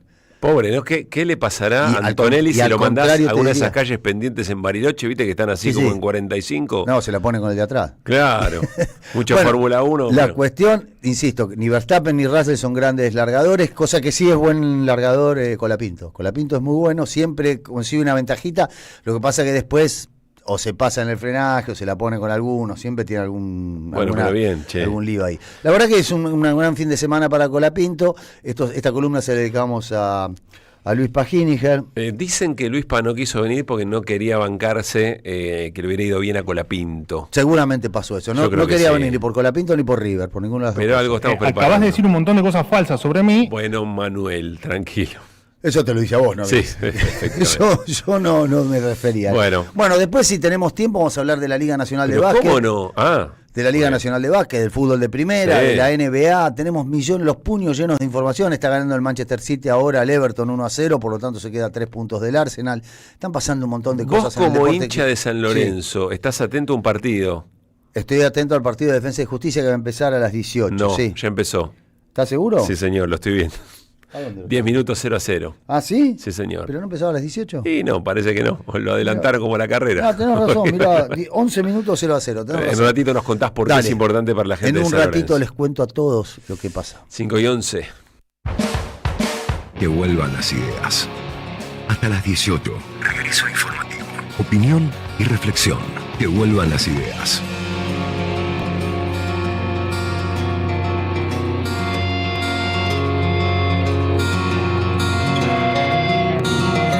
Que Bueno, recién les contamos en el arranque del programa la novedad en la causa Adorni. Todo muy llamativo porque hoy era o fue el día en el que volvieron a habilitar el ingreso de colegas acreditados y acreditadas a Casa Rosada, porque hubo conferencia de prensa, porque Adorni otra vez dijo que no iba a contestar absolutamente nada, y al rato supimos que el arquitecto que hizo las refacciones en la casa de Country Indioquá dijo que Adorni le pagó en mano $245.000. Y arrancamos el programa así. No es habitual, insisto, que nos detengamos en este tema, básicamente porque en todo gobierno y en todo lugar hay personajes de estas características, y lo que define un gobierno y otro, no nos cansamos de decirlo, son las políticas públicas. Pero llama la atención, a mí en lo personal me llama la atención lo que significa Adorni para Milei y para Karina Milei, y cómo aparecen una y otra vez cosas muy difíciles de explicar. Quizá le encuentre explicación a Adorni y lo tendrá que hacer ante la justicia, pero ese laberinto político a mí me tiene muy atrapado en las razones por las cuales lo estarán bancando de esa manera a Adorni, porque lo que muestran todas las encuestas es que Adorni lo tracciona para abajo a Milei. Fabián Waldman, colega acreditado y vuelta a trabajar en la sala de prensa de Casa Rosada, está en línea. Fabi, ¿cómo te va? Muy buenas tardes. ¿Qué tal? Muy buenas tardes, Pablo. Muy buena la batiseñal. Acudo al llamado de Hamilton. Muy bien, muy bien. Pero el que no acude al llamado, bueno, primero comentarte solamente brevemente lo que aconteció contra nuestro regreso a la Casa Rosada. Sí, señor. Que es un regreso con restricciones, es un regreso... Contanos con detalle qué es lo que no pueden hacer y que hace a la tarea que hacen todos los días, Fabi, porque en general quienes no estamos ahí no terminamos de dimensionar eso. Bueno, para ser claro y concreto, no podemos ver absolutamente nada de lo que acontece en la Casa Rosada. Están absolutamente prohibidos recorrer lugares que han sido de tránsito común desde hace un siglo en Balcarce 50, por comentarte, por ejemplo, el patio de las Palmeras, sí, o toda la planta baja, o los despachos a los que acceden los funcionarios. No podemos recorrer el balcón que da al patio de las Palmeras, y los vidrios que contienen las puertas que dan al patio de las Palmeras desde el primer piso están todos esmerilados, es decir, están opacados y oscurecidos para impedir que veamos siquiera desde la planta del primer piso quienes ingresan a la Casa Rosada por la explanada de Balcarce 50 o por la entrada del patio de las Palmeras. O sea, todo eso es información que para ustedes es muy valiosa, es decir, saber quién ingresa, quién circula, a qué oficina va, etcétera, etcétera. Claro, es lo que efectivamente de lo que nos alimentamos para generar la información. Los funcionarios que llegan y con los que hacemos off u on, dependiendo de cada caso, para conseguir datos concretos de la accionar del gobierno que está en la Casa Rosada, hoy absolutamente está impedido, prohibido, por una reglamentación que toma como base una denuncia penal de la Casa Militar contra TN, Luciana Geuna y Ignacio Salerno, tirada de los pelos, por haber filmado con anteojos inteligentes. Venimos, recordamos, de 15 días sin poder ingresar a la Casa Rosada por una supuesta filtración rusa. Claro. Después de 4 días nuevamente cerrada por una supuesta espionaje. Y hoy recién, 11 días después, vueltos a ingresar. La consigna del gobierno para defender cualquier situación es cuestiones de seguridad nacional, desde la custodia presidencial de Adorni hasta el recorrido por la Casa Rosada o el impedimento para acceder a cualquier lugar. Parece mucho, ¿no? Parece mucho y muy abuelo de pájaro, yo diría. El gobierno tiene que acceder, por supuesto, a que se restablezca el acceso de acreditados y acreditadas a Casa Rosada, pero como si quisiera imponer las condiciones y las restricciones. No sé, me suena un poco a eso, me suena una chiquilinada grave en términos institucionales, pero bueno, Fabi, por eso me parecía importante, o sea, básicamente esas restricciones les impiden a ustedes el corazón, la esencia de su trabajo. Absolutamente. O te lo pregunto de otra manera. Prácticamente lo mismo. Es prácticamente lo mismo que estar trabajando desde casa. Claro, eso. No hay prácticamente ninguna diferencia, con lo cual está claro que Javier Milei plantea esta cuestión y es en definitiva el que quiere seguir cercenando la posibilidad de que hagamos libremente nuestro trabajo. Bueno, Fabián, pasando al tema del vocero. Sí, yo vi la conferencia, no me dejó mucho la conferencia de prensa, vos después me dirás o nos compartirás si estoy equivocado. Dejá ir al hueso respecto de lo último que conocimos y después agregás lo que te parezca. ¿Habló algo Adorni? ¿Alguien pudo acercarse para dar algún tipo de explicación sobre estas refacciones por $245.000 en negro? Bueno, hay, por supuesto, probablemente hay una cuestión ligada a la palabra de Adorni que están haciendo circular aquí en Casa Rosada. Aseguran que no es el monto y seguramente vayan a solicitar, escuchá bien, una pericia porque cualquiera que conozca mi casa, dijo Adorni, sabe que no vale ese dinero. Además, niega o contradice lo que dijo el arquitecto ante la justicia y con la obligación de decir verdad. Efectivamente, reponemos $245.000 cuyos gastos presentó en la justicia, entregó su teléfono celular el arquitecto para que se corroborara.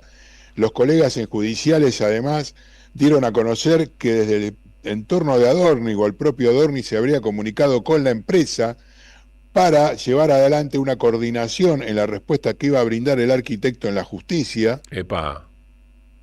Y en ese sentido, desde la empresa, al propio abogado le dijeron no, usted tiene que ir a decirle que efectivamente lo que pasó. Recordemos que tiene en caso de, como por ser testigo, tiene obligación de decir verdad, y en caso de que no lo hiciera, podría comerse un juicio penal. Perdón, esta información que agrega Fabián también es importante.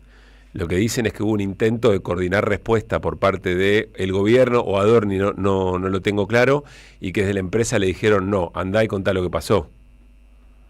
Sí, esto es lo que aconteció, según, entre otros, Martín Angulo, que lo publicó hace un rato. Martín Angulo de A24 y A24 sí. Y de Infobae también. Y de Infobae. Bueno, lo que agregan además desde el entorno del vocero es que probablemente mandarán a hacer una inspección ocular. Los costos nos parecen exagerados, y escucha esto, y contamos con la buena voluntad del arquitecto que nos iba a entregar la factura por todos esos gastos y nunca la entregó. Es decir, lo que dicen desde el entorno de Manuel Adorni es que escondió los comprobantes de pago el arquitecto y ellos no tuvieron acceso a esa información, con lo cual o hay dos cuestiones: o facturó mucho más de lo que efectivamente costaba la reparación, o Adorni está mintiendo. No, pero pensémoslo en el peor caso para el arquitecto. Lo sumo a Mariano, que está conmigo, y me ayuda a pensar. Si lo que dice el vocero y jefe de gabinete, Manuel Adorni, es cierto, el arquitecto esconde las facturas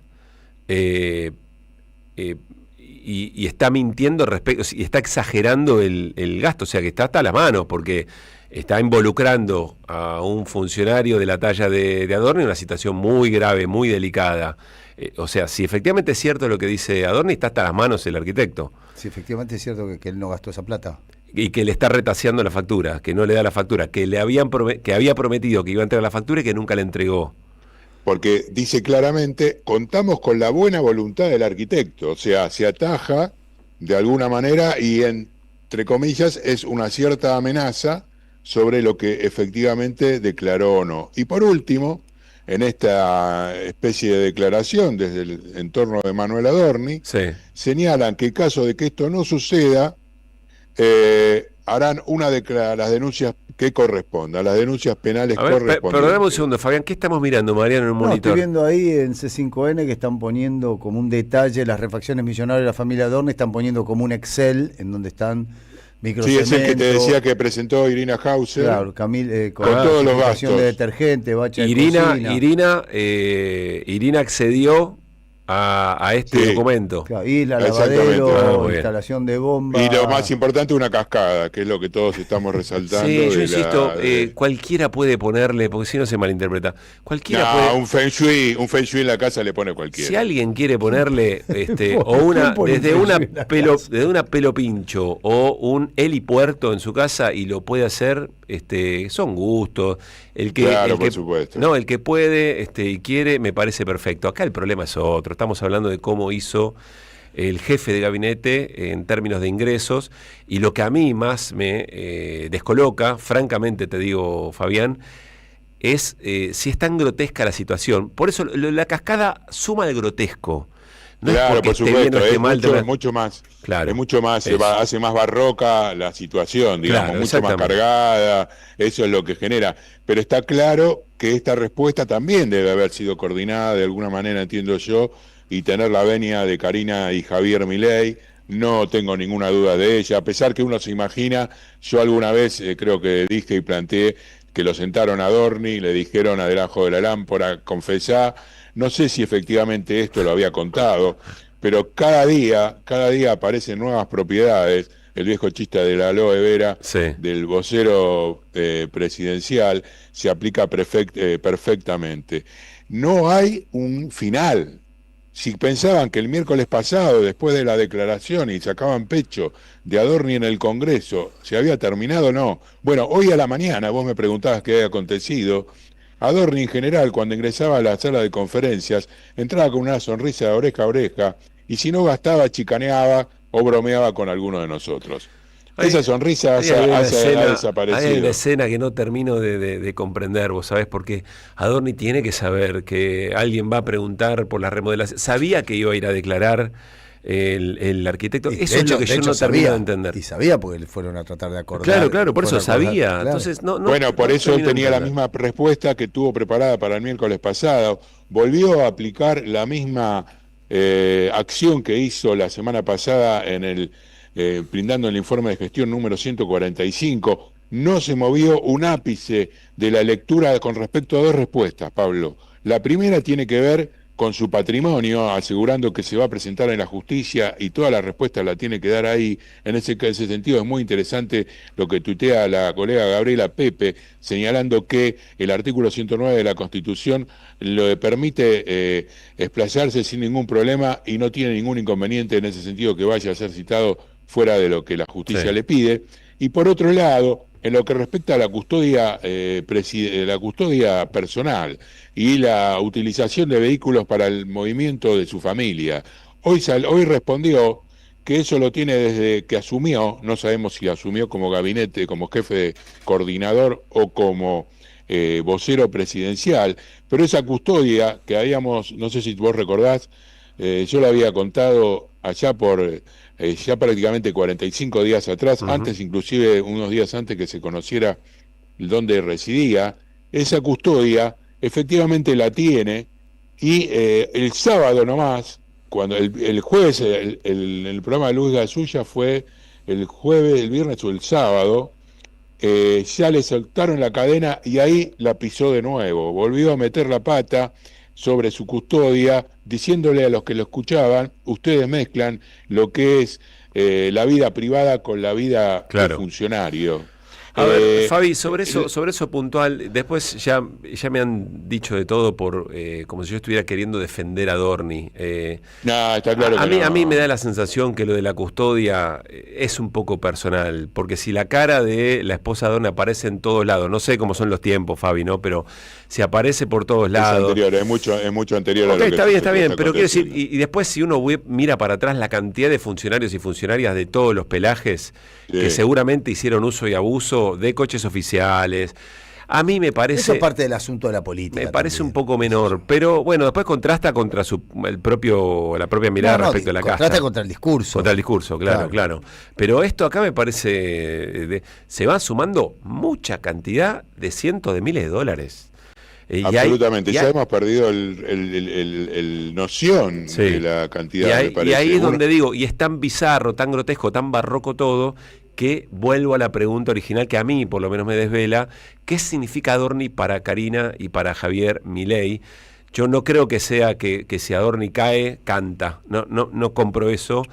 Creo que hay una cosa de significado de debilidad o de sentirse horadados en cierta coraza. No lo sé, no lo tengo claro, pero es lo que a mí por lo menos más me llama la atención de todo esto. Pero además yo creo que ya quedó instalado, ¿no? La cascada de Adorni bueno, va a ser un clásico. Pero yo creo que pasa por ahí, Pablo, nada más que por ese lugar. Vos que estás ahí, de hecho en la declaración... Sí, las declaraciones de Adorni el otro día dijo, yo no voy a renunciar, ni Javier Milei, ni Karina Milei nos vamos a dejar presionar por estas cuestiones. Hay ahí una representación y un significante hacia Adorni, que es el contenido de este gobierno, y como tal es quien mejor llevó adelante la palabra y la imagen, y su caída puede significar mucho más de lo que nos imaginamos. De hecho, hoy Patricia Bullrich está en Chile y está lanzando su candidatura como jefa de gobierno de la ciudad de Buenos Aires, reunido con el alcalde de Santiago de Chile. De esta manera da por tierra con cualquier aspiración, o por lo menos dentro de la Libertad Avanza, con una competencia muy grande en caso de que se recupere Manuel Adorni, que a esta altura de la Suárez es bastante complicado. Fabián, mucha información, muy, muy asertivo, gracias por eso, nos alegra que estén de vuelta en Casa Rosada, vos y el resto de los colegas. Por supuesto, lo de las restricciones ha quedado muy, muy en claro. Seguimos de cerca el tema. Gran abrazo, Fabi. Abrazo para ustedes, compañeros. Fabián Goldman. Que vuelvan las ideas. En este reino del revés, donde un ladrón es vigilante y otro es juez, hay una radio que nunca se apaga. Prende la radio, prendete. AM530, 20 años.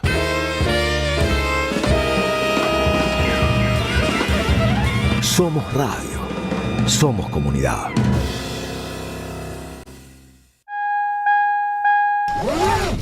Gracias, mami. Escuchar este mensaje te toma más tiempo que abrochar tu cinturón o la sillita de tu hija o hijo. Un clic que salva. Ministerio de Transporte, Gobierno de la Provincia de Buenos Aires. Todo lo que hay bajo el cielo. Globalización con características chinas. De Juan Facundo Musiacchia. Un ensayo imperdible para conocer la política exterior china en el nuevo tablero mundial y su incidencia en la Argentina y Sudamérica. Conseguilo en librerías y en edicionesciclus.com.ar. Te esperamos en nuestra librería café en Adolfo Alsina 685, Capital Federal. Ediciones Cicus. Libros para una cultura de la integración. Cintia García está en AM530. Máximo Kirchner, Máximo, Cintia García y todo el equipo, te saludamos desde la Radio de las Madres. La situación es muy compleja como para andar jugando a la politiquería barata. Creo que hay que dar una muestra de madurez y entender que aparte es Argentina, donde Néstor, vos decías, hizo campaña, donde reinaba la antipolítica, que es verdad, hoy gobierna la antipolítica, que ningún argentino y ninguna argentina entienda que está gobernando un partido político hoy. Hoy gobierna alguien que proviene de la antipolítica, que fue elegido por eso, un outsider, y quizás muchos argentinos y argentinas que fueron a votar enojados y también envenenados por una sarta de mentiras, hoy se están dando cuenta que cuando uno vota desde esos lugares, generalmente los resultados no son los que esperan y positivos. A las 12, La García, en AM530. 20 años. Somos radio. Somos comunidad. Carlos Polimeni presenta La Patria no se vende.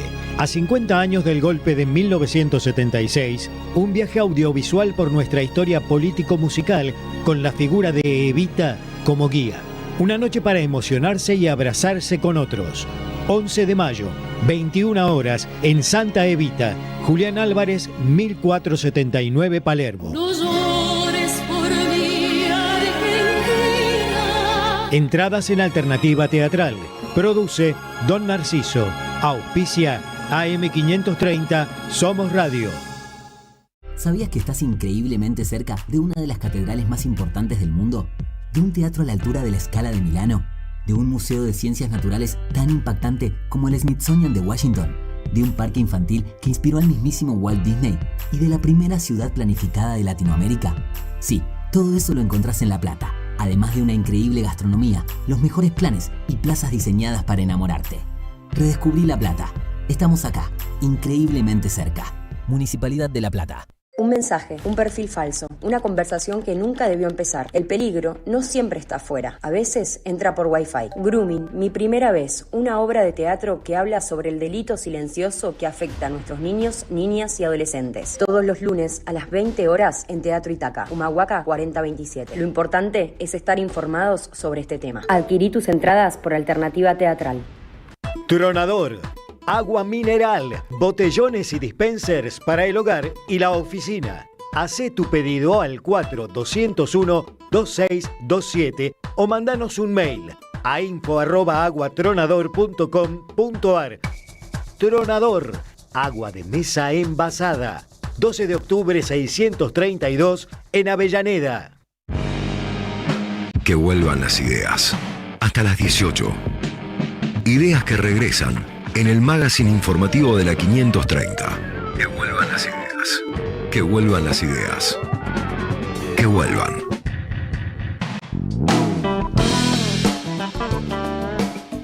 Cinco de la tarde, 32 minutos. Estamos escuchando en estas horas mucha información que viene de la gestión del gobierno respecto de la empresa nucleoeléctrica Sociedad Anónima. Es una empresa muy importante porque gestiona buena parte de las plantas de energía nuclear en la Argentina. Ahora vamos a ir a más detalle.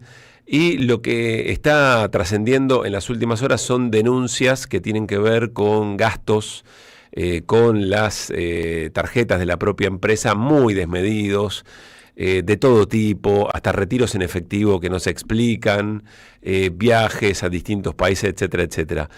A veces uno tiene la preocupación, parecido al caso de Adorni, que estas cosas que llaman mucho la atención y son muy sencillas de explicar e impactan en quien no sigue a veces la información, por ejemplo, de la propia empresa o su trayectoria, y deja de lado el análisis de qué es lo que está pasando con Nucleoeléctrica y qué significa, por otra parte, el achicamiento, el desguace y eventualmente el intento de privatización de Nucleoeléctrica Argentina. Está en línea Lucas Castiglioni, es exdirector de Nucleoeléctrica, concejal, presidente del bloque Fuerza Patria, el Consejo Deliberante de Zárate. Lucas, soy Pablo Caruso con Mariano Hamilton en Que Vuelvan las Ideas, acá en Buenos Aires. Saludamos, ¿cómo estás? Hola, buenas tardes, ¿cómo están ustedes? Gracias por la comunicación, Pablo y Mariano. Gracias, Lucas. ¿Qué corregirías de cómo presenté la charla? Nada, lamentablemente, si hoy tenemos que hablar de Nucleoeléctrica Argentina, no pasa a ser porque, qué sé yo, cumplimos récord de generación de energía, o porque ponemos en marcha centrales nucleares, o porque reparamos reactores, y no hablamos de desarrollo tecnológico argentino, estamos hablando de otra cosa, ¿viste? De gastos de tarjeta corporativa que le generan indignación no solamente a los que trabajamos en la empresa, ¿no? Sino también a todos los trabajadores, a ellos que hoy nosotros venimos perdiendo ya en Nucleoeléctrica Argentina alrededor de 150 de poder adquisitivo desde el 2023 a la fecha, ¿no? O sea, pasamos a ser de orgullo nacional, que era porque ponían en marcha centrales nucleares, a estar en el medio de todos los medios por escándalos con estas cuestiones, ¿no? Con las cuestiones de tarjetas corporativas, con más de 3.860 consumos, con un gasto total de 443 millones de pesos, ¿no? Entonces digo, eso es lamentable. Para aquellos que venimos del sector nuclear y que trabajamos y que estuvimos en lo que fue la puesta en marcha de Atucha 2, con todo el trabajo que se hizo a partir del 2006, con esta política de Néstor Kirchner de confiar en los argentinos, en los técnicos por ejemplo, de Nucleoeléctrica, pero también de la Comisión Nacional de Energía Atómica, del INVAP, de la Autoridad Regulatoria Nuclear, de apostar a que se termine esa obra paralizada por el Menemato en el 92, y seguir trabajando con el proyecto Carmen, otro proyecto que lamentablemente este gobierno nacional, primero Macri, y ahora este gobierno nacional de Milei, que lo paraliza y que deja 600 puestos de trabajo sin cubrir, y que bueno, nada, esa es la lamentable gestión que está llevando adelante los diferentes directorios que van pasando por Nucleoeléctrica Argentina. No nos olvidemos que ya van cambiando como 4 directores, ¿no? ¿Dentro de la propia gestión de Milei? Exactamente, ya pasaron de 3 a 4 directorios con diferentes actores, pero bueno, el más emblemático es aquel que dijo que el problema de Argentina son los argentinos, que es Demian Reidel, y del cual, por una misma interna, si querés llamarlo de alguna manera, libertaria, salen a la luz hoy, en un gobierno libertario, gestiones del anterior presidente de Nuclear Eléctrica Argentina, que también venía de la gestión libertaria, ¿no? Pero bueno, esto es un problema lamentable que tenemos hoy y que nos pega de lleno a todos los trabajadores y demás, porque como te digo, estamos hoy en el medio de un proceso de una extensión de vida de la central nuclear de Atucha 1, donde estamos trabajando, también estamos con tareas de lo que es hoy la parada programada de Atucha 2, que tiene que arrancar ahora en mayo para devolver energía a todos los argentinos, que es una parada técnica que se hace cada 2 años. Y bueno, los trabajadores estamos en trabajar todos los días, en lograr los objetivos y demás. Mientras tanto, lamentablemente, aquellos que tienen que conducir la empresa vemos que toman decisiones totalmente equivocadas y gastan la guita en cualquier lado. Imagínatelo, cómo se sienten los trabajadores hoy, que están desde las 8 de la mañana a las 8 de la noche metiéndole todos los días, y viendo que después aparecemos en las noticias como que la gastamos. Lucas. Como te dije recién, el salario es muy bajo, ¿no? Uh-huh. En referencia a otros años y en referencia a lo que verdaderamente pasó. Lucas. Durante todo estos tiempos, sí, perdón. ¿Cómo te va? Buenas tardes, Mariano Hamilton. Hay algo que no termino de entender, porque los gobiernos de derecha normalmente son los que ponen en valor el hecho de la producción que tiene rentabilidad, la productividad, y como toda esta sanata que habitualmente escuchamos de los gobiernos de derecha. ¿Por qué pensás que ellos le apuntan de esta forma a Nucleoeléctrica? Yo podría entender que ellos la estén tratando de vender para que los yanquis o para que algún capital extranjero se quede con el know-how de los argentinos, pero desguazarla, eso es lo que no termino de entender demasiado. Mira, yo no sé si diría desguazarla. Ello es como todo, ¿no? Cuando a veces vos pones en los sectores más estratégicos del país gente sin experiencia, suceden estas cosas. Más allá del pensamiento de los ministros y demás. A ver, Nuclear Eléctrica Argentina estaba dentro de las tantas empresas que se acuerdan en esa famosa ley base que después fue cambiando, digamos. Fue cambiando las empresas a privatizar. Nuclear Eléctrica Argentina estuvo en la primer proyecto de ley, si querés llamarlo de alguna manera, después por algunas cuestiones parecía que quedaba fuera, pero ellos siguieron avanzando igual, después apareció un decreto de privatización, y a veces yo he discutido esto en los medios hoy con otros colegas y también con los propios concejales libertarios, si querés llamarlo de alguna manera, de acá en mi distrito, decía, bueno, ¿por qué vos vas a vender un activo tan estratégico que te da ganancia? Nuclear Eléctrica Argentina es una de las tantas empresas nacionales que da ganancia y rentabilidad. ¿Y qué te responden? Y te dicen, bueno, no, lo que pasa aquí no saben qué decir. A ver, y ese es el cuento de la buena pipa que estamos viviendo todos los argentinos, porque, a ver, ¿a quién se lo vamos a ofrecer? ¿Quién está en capacidades en el país para poder operar centrales nucleares que no sean nucleares? Totalmente. No, pero además hay algo que yo la otra vez, que creo que al principio del gobierno de Milei, ellos habían firmado un acuerdo con Estados Unidos de cooperación, no me acuerdo cuál era, que le iban a entregar el know-how de las mini centralitas atómicas, ¿no? Algo así, no sé si de los Karen, exactamente. 25, sí. Ahí vos decís, bueno, está bien, estos tipos están entregando nuestra soberanía, y bueno, por lo menos los entendés, decís, bueno, es lógico, porque estos tipos son unos cipayos que van a entregar lo que tenemos. Ahora, esto es lo que no puedo entender, ¿viste? Como esta vuelta de rosca en donde ponen ineptos que revientan a la empresa. Bueno, a ver, yo te voy a decir una cosa que está pasando, digamos, el CARE no se paró porque hay un informe diciendo que no va a funcionar. El CARE se paró y en Argentina empezó a desarrollarse otra empresa que se llama Main Energy, que está atrás de la tecnología de los SMR. Pero esto lo entiendo, Claro. Lo que no entiendo es lo otro. No te gusta. Claro, esto no me gusta, me parece una mierda, me parece una cagada, pero lo entiendo. Bueno, los tipos están viendo qué negocio le van a dar a los amigos de ellos. Ahora, lo otro es lo que no entiendo. No, a ver, yo creo que también odian un poco al Estado, esto de como que mirá, pasó hace poco, Reyes se tuvo que ir porque él salió a decir que los que trabajamos dentro de Nuclear Eléctrica Argentina éramos la casta nuclear, y resulta que esos tipos que están atrás de todos los procesos, que son ingenieros, que son técnicos, que son tipos que han estudiado hasta en el Balseiro, son totalmente profesionales, fueron los que lo descubrieron a él metiendo la mano en la lata, digamos, en sobreprecio, en licitaciones, en un montón de cosas que fueron las que desencadenaron la corrupción que venían a plantear estos tipos, digamos, eso pasa, ¿me entendés? Entonces, claramente, sumale a esta interna, porque también hay que decirlo, ustedes saben muy bien que hay dos espacios dentro de la Libertad Avanza que se disputan poder en estas cosas, casualmente todos giros parecieran para el mismo lado, ¿viste? Todos están queriendo los negocios, todos están buscando encontrarle, no sé, algo que la verdad no te sabría explicar básicamente qué es lo que quieren, pero todos están en algún tipo de negocio y eso es lamentable. Digamos, eso no es lo que queremos los trabajadores, lo que quiere la gente. Me parece que se están equivocando. Yo digo, y lo repito nuevamente, Nuclearética Argentina ha sabido poner en marcha centrales nucleares, ha sabido reparar reactores, cuando en el mundo te decían que, por ejemplo, una inversión de esa característica eran muchos millones de dólares, se hizo con trabajo argentino, con empresas argentinas, ha sabido hacer extensiones de vida como la de Embalse en Córdoba, que la verdad que también, a ver, por esa experiencia de Córdoba nos han llamado de China y de otros países para que trabajemos en conjunto y llevemos este desarrollo al mundo, y para ahí tenemos que ir. Vos querés dólares, necesitás dólares para el país y demás, bueno, tenemos el know-how, que es lo más importante, tenemos el capital humano para hacerlo, y me parece que eso somos. Por eso hay mucho enojo, no solamente en lo que la opinión pública de lo que pasa, sino también adentro de los propios sectores, ¿no? Claro. El sector nuclear está acá enojado con esta situación.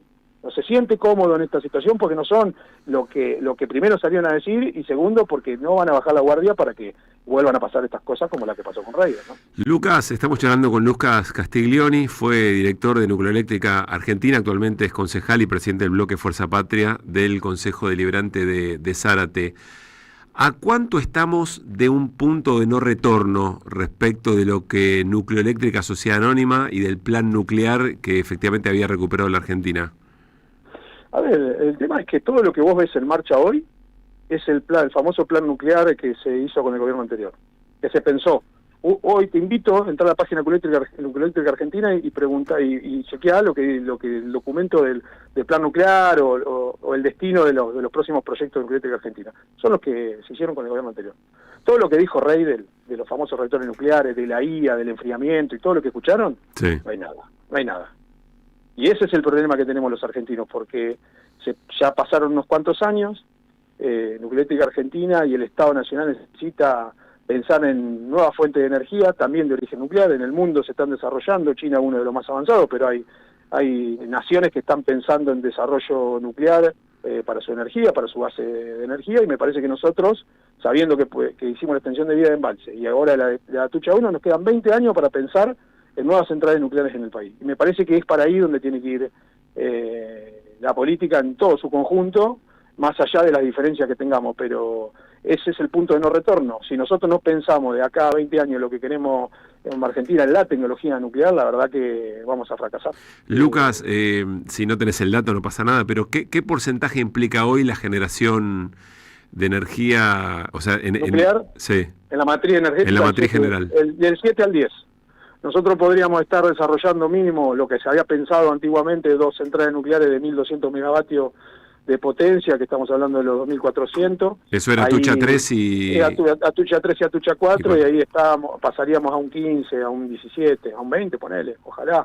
Pero me parece que ese sería una buena decisión como país, porque las centrales nucleares, para los que nos están escuchando, es energía de base, o sea, funciona los 365 días del año, a la potencia del sub 100% de potencia, y esa es la que bueno, garantiza el piso, si querés, de generación para todos los... Claro. Ahí se nos cortó, me parece, o no se escucha. Lucas, ¿andás por ahí? Me parece que se nos cortó. Aunque sea para hacer prolijo el cierre de la charla y agradecerle, retomemos con Lucas Castiglioni. ¿Está? Ah, bueno. ¿Sabes qué me impacta, Mariano? Diga. Como en un mismo programa hablamos de una cascada en un jardín, sí, con todo lo que eso representa, al desarrollo del plan nuclear argentino. Hacer una... Con la pinta. No, pero quiero decir, chiste, ¿cuál es la discusión política? No, te hago un chiste, es una broma. Porque de vuelta, acá, quizá todos los gastos excesivos de las tarjetas corporativas te pueden llevar a meterte un poco más en el tema, pero de fondo... Es el desguace de esto. Sí, estás pensando en Atucha 4, Atucha 5. Cuando lo escucho a Lucas... Perdón, 3 y 4. Cuando lo escucho a Lucas es lo mismo que me pasaba a mí cuando vos le decías a Fabián que, qué sé yo, los coches eran anecdóticos, ¿viste? Lo de si tenía custodia, si no tenía custodia. Sí. Acá, cuando escucho a Lucas también me parece como que por supuesto que hay que denunciarlo, lo de Reidel y los sobreprecios y la marca de coche, pero lo importante es el desguace o la no atención que le están dando a un recurso estratégico, claro, que hay que desarrollar, porque eso, lo de Reidel y los sobreprecios lo denunciás, de última lo metés preso, qué sé yo, no sé, terminará terminará donde tenga que terminar. Ahora, ¿cómo hace para recuperar 10 años de este desastre? Ese es un problema. Lucas, lo último que te pregunta, y retomamos la conversación con Lucas Castiglioni, los países a los que Argentina debería apuntar en términos de desarrollo, ¿qué porcentaje en la matriz energética general le aportan desde lo nuclear? ¿Sabés? Sí, hay países como Francia, que es una de las que más centrales nucleares tiene en marcha en el mundo, está alrededor del 58, 60, el 70. China es otro que está desarrollando su propia tecnología. Ustedes no sé si se recordarán, hace un tiempo atrás nosotros hablábamos de la posibilidad de avanzar en los proyectos nucleares, que era lo que dijimos recién, Atucha 3, Atucha 4, sí, que venían con financiamiento de China, se estaban las conversaciones pertinentes a la tecnología y a un montón de otras cuestiones, pero bueno, nada, los países se piensan en su desarrollo nuclear en este ámbito.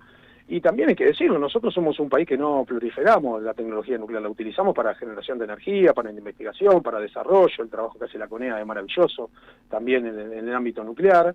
Te digo esto en el contexto mundial que nos encontramos cuando vemos que a través del desarme nuclear, si querés llamarlo algo de Irán, Estados Unidos ataca y bueno, y todo lo que ya sabemos, ¿no? Entonces digo, nosotros somos un país ejemplar en eso, siempre pensamos la tecnología nuclear para dos cuestiones. Una, para la generación de energía, la investigación y desarrollo para irradiar isótopos, para la medicina y demás, y también para la investigación y desarrollo en el ámbito medicinal nuclear.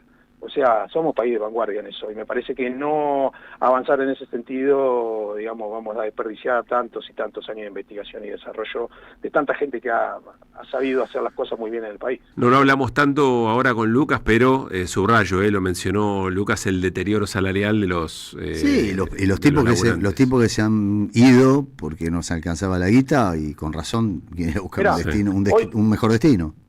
Sí, hoy casualmente hablaba con un muchacho que me decía, mira, yo tenía un compañero, un ingeniero que tomaba el colectivo en la misma ciudad de Campana para venir a la central nuclear acá a la ciudad de Lima, ¿no? Y me dice, no lo vi más.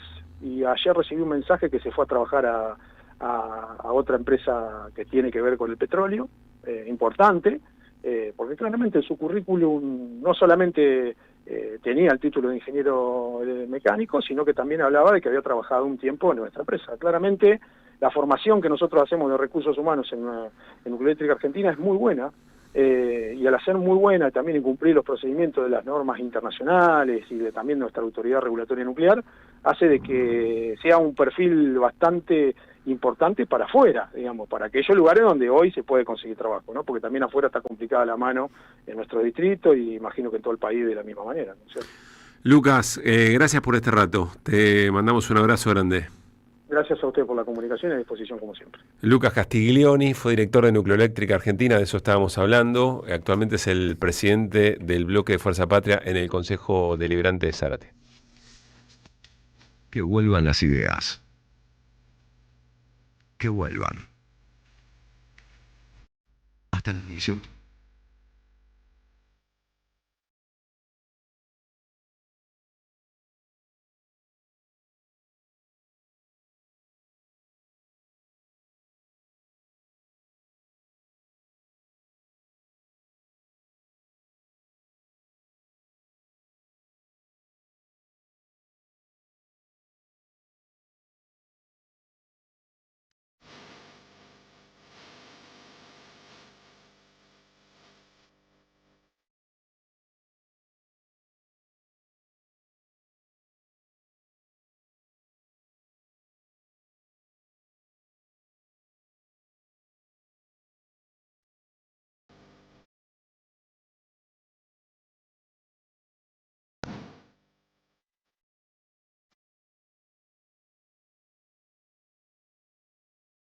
Cinco de la tarde, 50 minutos, y ahora sí, nos metemos con Mariano Hamilton en la Liga Profesional del Fútbol Argentino. ¿Qué es lo que está pasando? ¿Qué es lo que puede pasar? Y los cruces que se vienen en los playoffs. Sí, por supuesto. Igual no quiero dejar de mencionar que el City está perdiendo 3-2 con el Everton, cuando faltan apenas 3 fechas para terminar el campeonato, y la está pecheando. Por lo tanto, están festejando Arteta y el amigo Heinze, que son los entrenadores del Arsenal, sí, que le lleva 6 puntos al City, con un partido menos al City, por lo tiene un partido pendiente con el Crystal Palace, si mal no recuerdo. Entonces, a lo sumo podría quedar a 3. Pero bueno, faltan apenas 9 puntos en juego. Y tampoco quiero dejar de mencionar que el Inter salió campeón el fin de semana en Italia y que el Barcelona puede salir el fin de semana que viene en el Camp Nou contra el Real Madrid. O sea, tremendo. Es tremendo. ¿Qué escenario? Sí. Ese no lo tenía. Bueno, más allá de esto que acabo de decir, ahora Sí. vamos a analizar un poco los cruces que va a haber, o que se están, porque además hay que ver, ahora está jugando Defensa y Justicia, está empatando 1-1, así que por ¿Qué ahora cambia? ¿Si gana Defensa o gana Gimnasia? si gana Defensa 1-0, San Lorenzo queda séptimo y Defensa queda octavo. Sí. Si gana Defensa 2-0 o más, Sí. Defensa queda séptimo y San Lorenzo octavo. Y si Defensa empata o pierde, Unión queda clasificado en el octavo puesto y San Lorenzo en el séptimo. Bien. ¿Qué pasaría si Defensa gana por 2 goles o más? San Lorenzo iría a jugar con Independiente Rivadavia de Mendoza y Defensa jugaría contra River. Y en caso de empatar Y o al revés. ganar por un gol, sería al revés. ¿Qué preferís vos como hincha de San Lorenzo? ¿Independiente de Mendoza o River? Me da igual. La verdad no tengo ninguna preferencia porque además me parece que sería faltarle el respeto a Independiente Rivadavia de Mendoza que recibe a cualquiera y lo pone en fila y lo va sacando a las cachetadas. 3, 4, señor. 5 les hace. Así que si me decís a mí por presente futbolístico prefiero jugar con River, pero por historia prefiero jugar con Independiente Rivadavia de Mendoza. Así que es al pedo que haga cualquier tipo de Quiso análisis. decir en vano, pero lo dijo en latín. Es albano, Sí, señor. es albano, qué sé yo. Estudiantes Racing, si el ganador de Estudiantes Racing va con Rosario Central Independiente. Te digo para allá pensar un poquitito hacia adelante. El ganador de Estudiantes Racing va con Rosario Central Independiente. Por lo tanto, podés tener un Racing Independiente Sí, señor. en cuarto de final si ustedes tienen la desgracia de perder contra Independiente. O podés tener un Racing estudiante un central estudiante de La Plata que tiene un poquito de morbo Bueno, Estudiante también, ¿no? de La Plata, Rosario Central. Así que es interesante el cruce ese. Sí. Después tenés el otro cruce que sería Vélez Gimnasia, sería una de las posibilidades. Si efectivamente se confirma que Vélez juega contra Gimnasia. Recordemos que hoy Vélez, si le hace 7 goles a Newell's, puede desplazar a Boca del lugar que está. Sí, es difícil que le haga 7 goles. Recién hablábamos y me decía, tan malos no somos como para que nos hagan 7. No, y está en subida. Sí, por Está eso mejor. es difícil que le haga Gimnasia 7 goles, pero también es cierto que Barros Esqueloto yo quiero pensar que no quiere jugar contra Gimnasia. Sí, claro. O sea, es como el corazón partido. No solo es pero hacer su 7 club, goles en el su fútbol club y argentino. además su hijo está ahí. Así Sí, que, claro. Así que bueno, Vélez Gimnasia, Qué cosa sería, el ganador ¿no? de Vélez Gimnasia, si es que se confirma que ese es el cruce, jugaría contra River, San Lorenzo, Defensa y Justicia o Instituto. Claro. River, ¿Vos te San imaginás que Lorenzo, sería Defensa y Justicia o Instituto. Guillermo Barros Esqueloto en una escena donde está involucrado su hijo? Puede ser una cosa muy divertida. Sí. Mirá que es interesante esto. Sí. Acá no está Unión.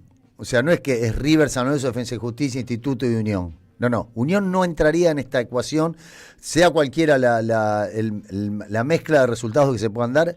River va a jugar con San Lorenzo, con Defensa y Justicia o con Instituto. Bien. Instituto, vos decís, ¿por qué Instituto aparece ahí? Porque ahí es otro que si hace 6 goles podría desplazar a otro de su posición. Pero también es muy difícil que Instituto pueda hacer 6 goles. Bien. Después tenés Independiente, Rivadavia. O sea, a hoy es River San Lorenzo. Hoy es River, ahora, en este instante, sí. es River San Lorenzo. Como así el otro cruce es Independiente Rivadavia contra Unión. Ahora, en este instante. Bien. En este instante es eso.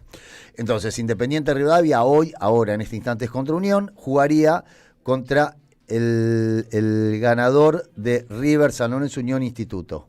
Perfecto. Y después tenés Boca Huracán, va contra Argentina Lanús. Pará. Y después tenés Talleres Belgrano.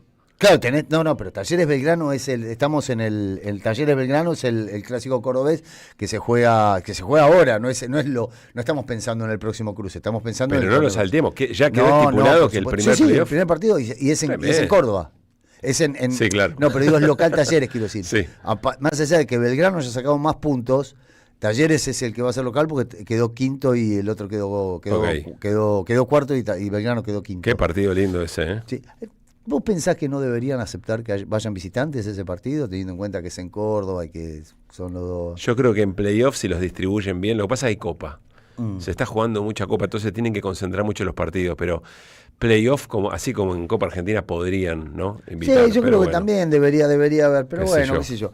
Bueno, no quiero dejar pasar lo que pasó con Racing el fin de semana. Digo, lo que pasó en los últimos minutos del partido con Racing fue descomunal.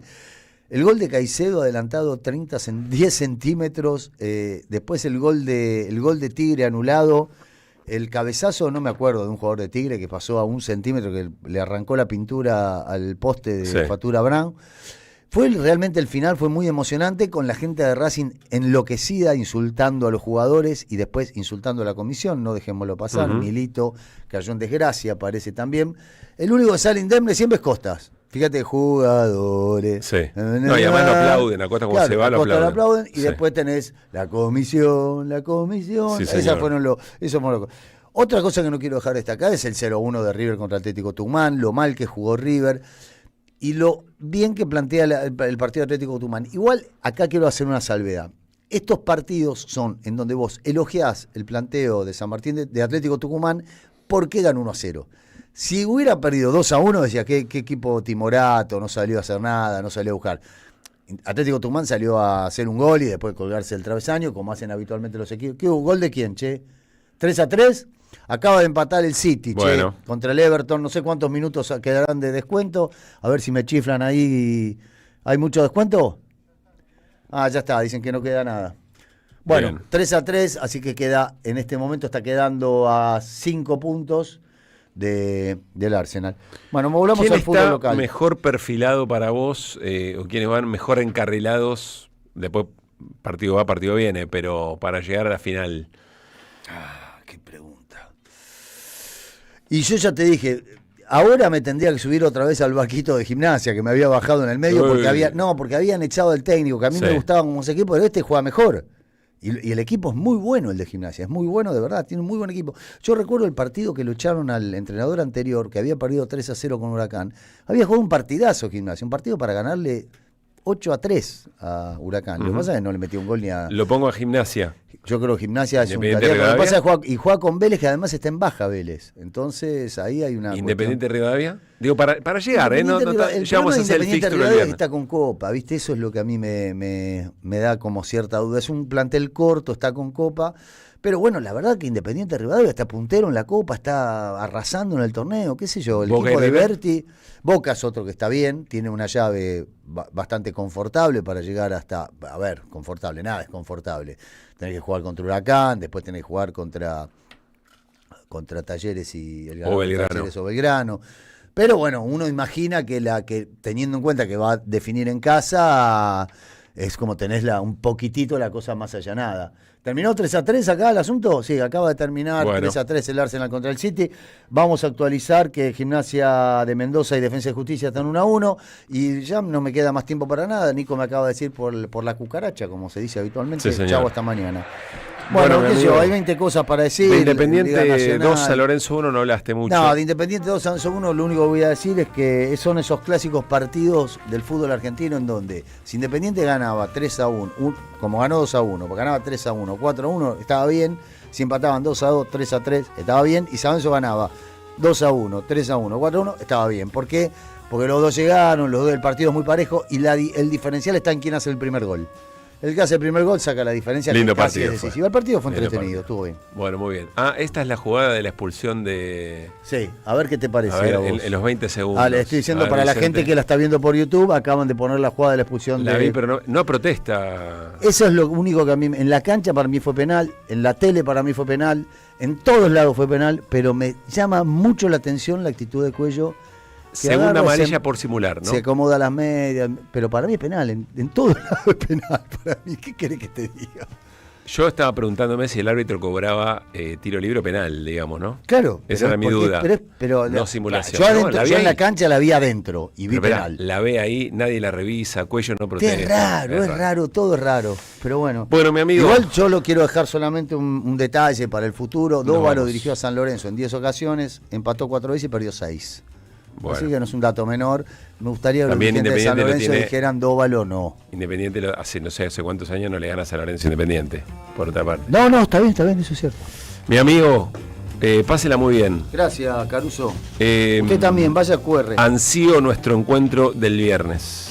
¿Por qué tanto? Pues va a estar cerquita ahí de definiciones, va a estar lindo. Bueno, está bien. Bueno, le mando... Tanta ansiedad le dejo acá un abrazo, lléveselo. Pues. Chau, pásenla bien, mañana seguimos. Quédense con Feli Bonavita para la 530, el regreso. Chau.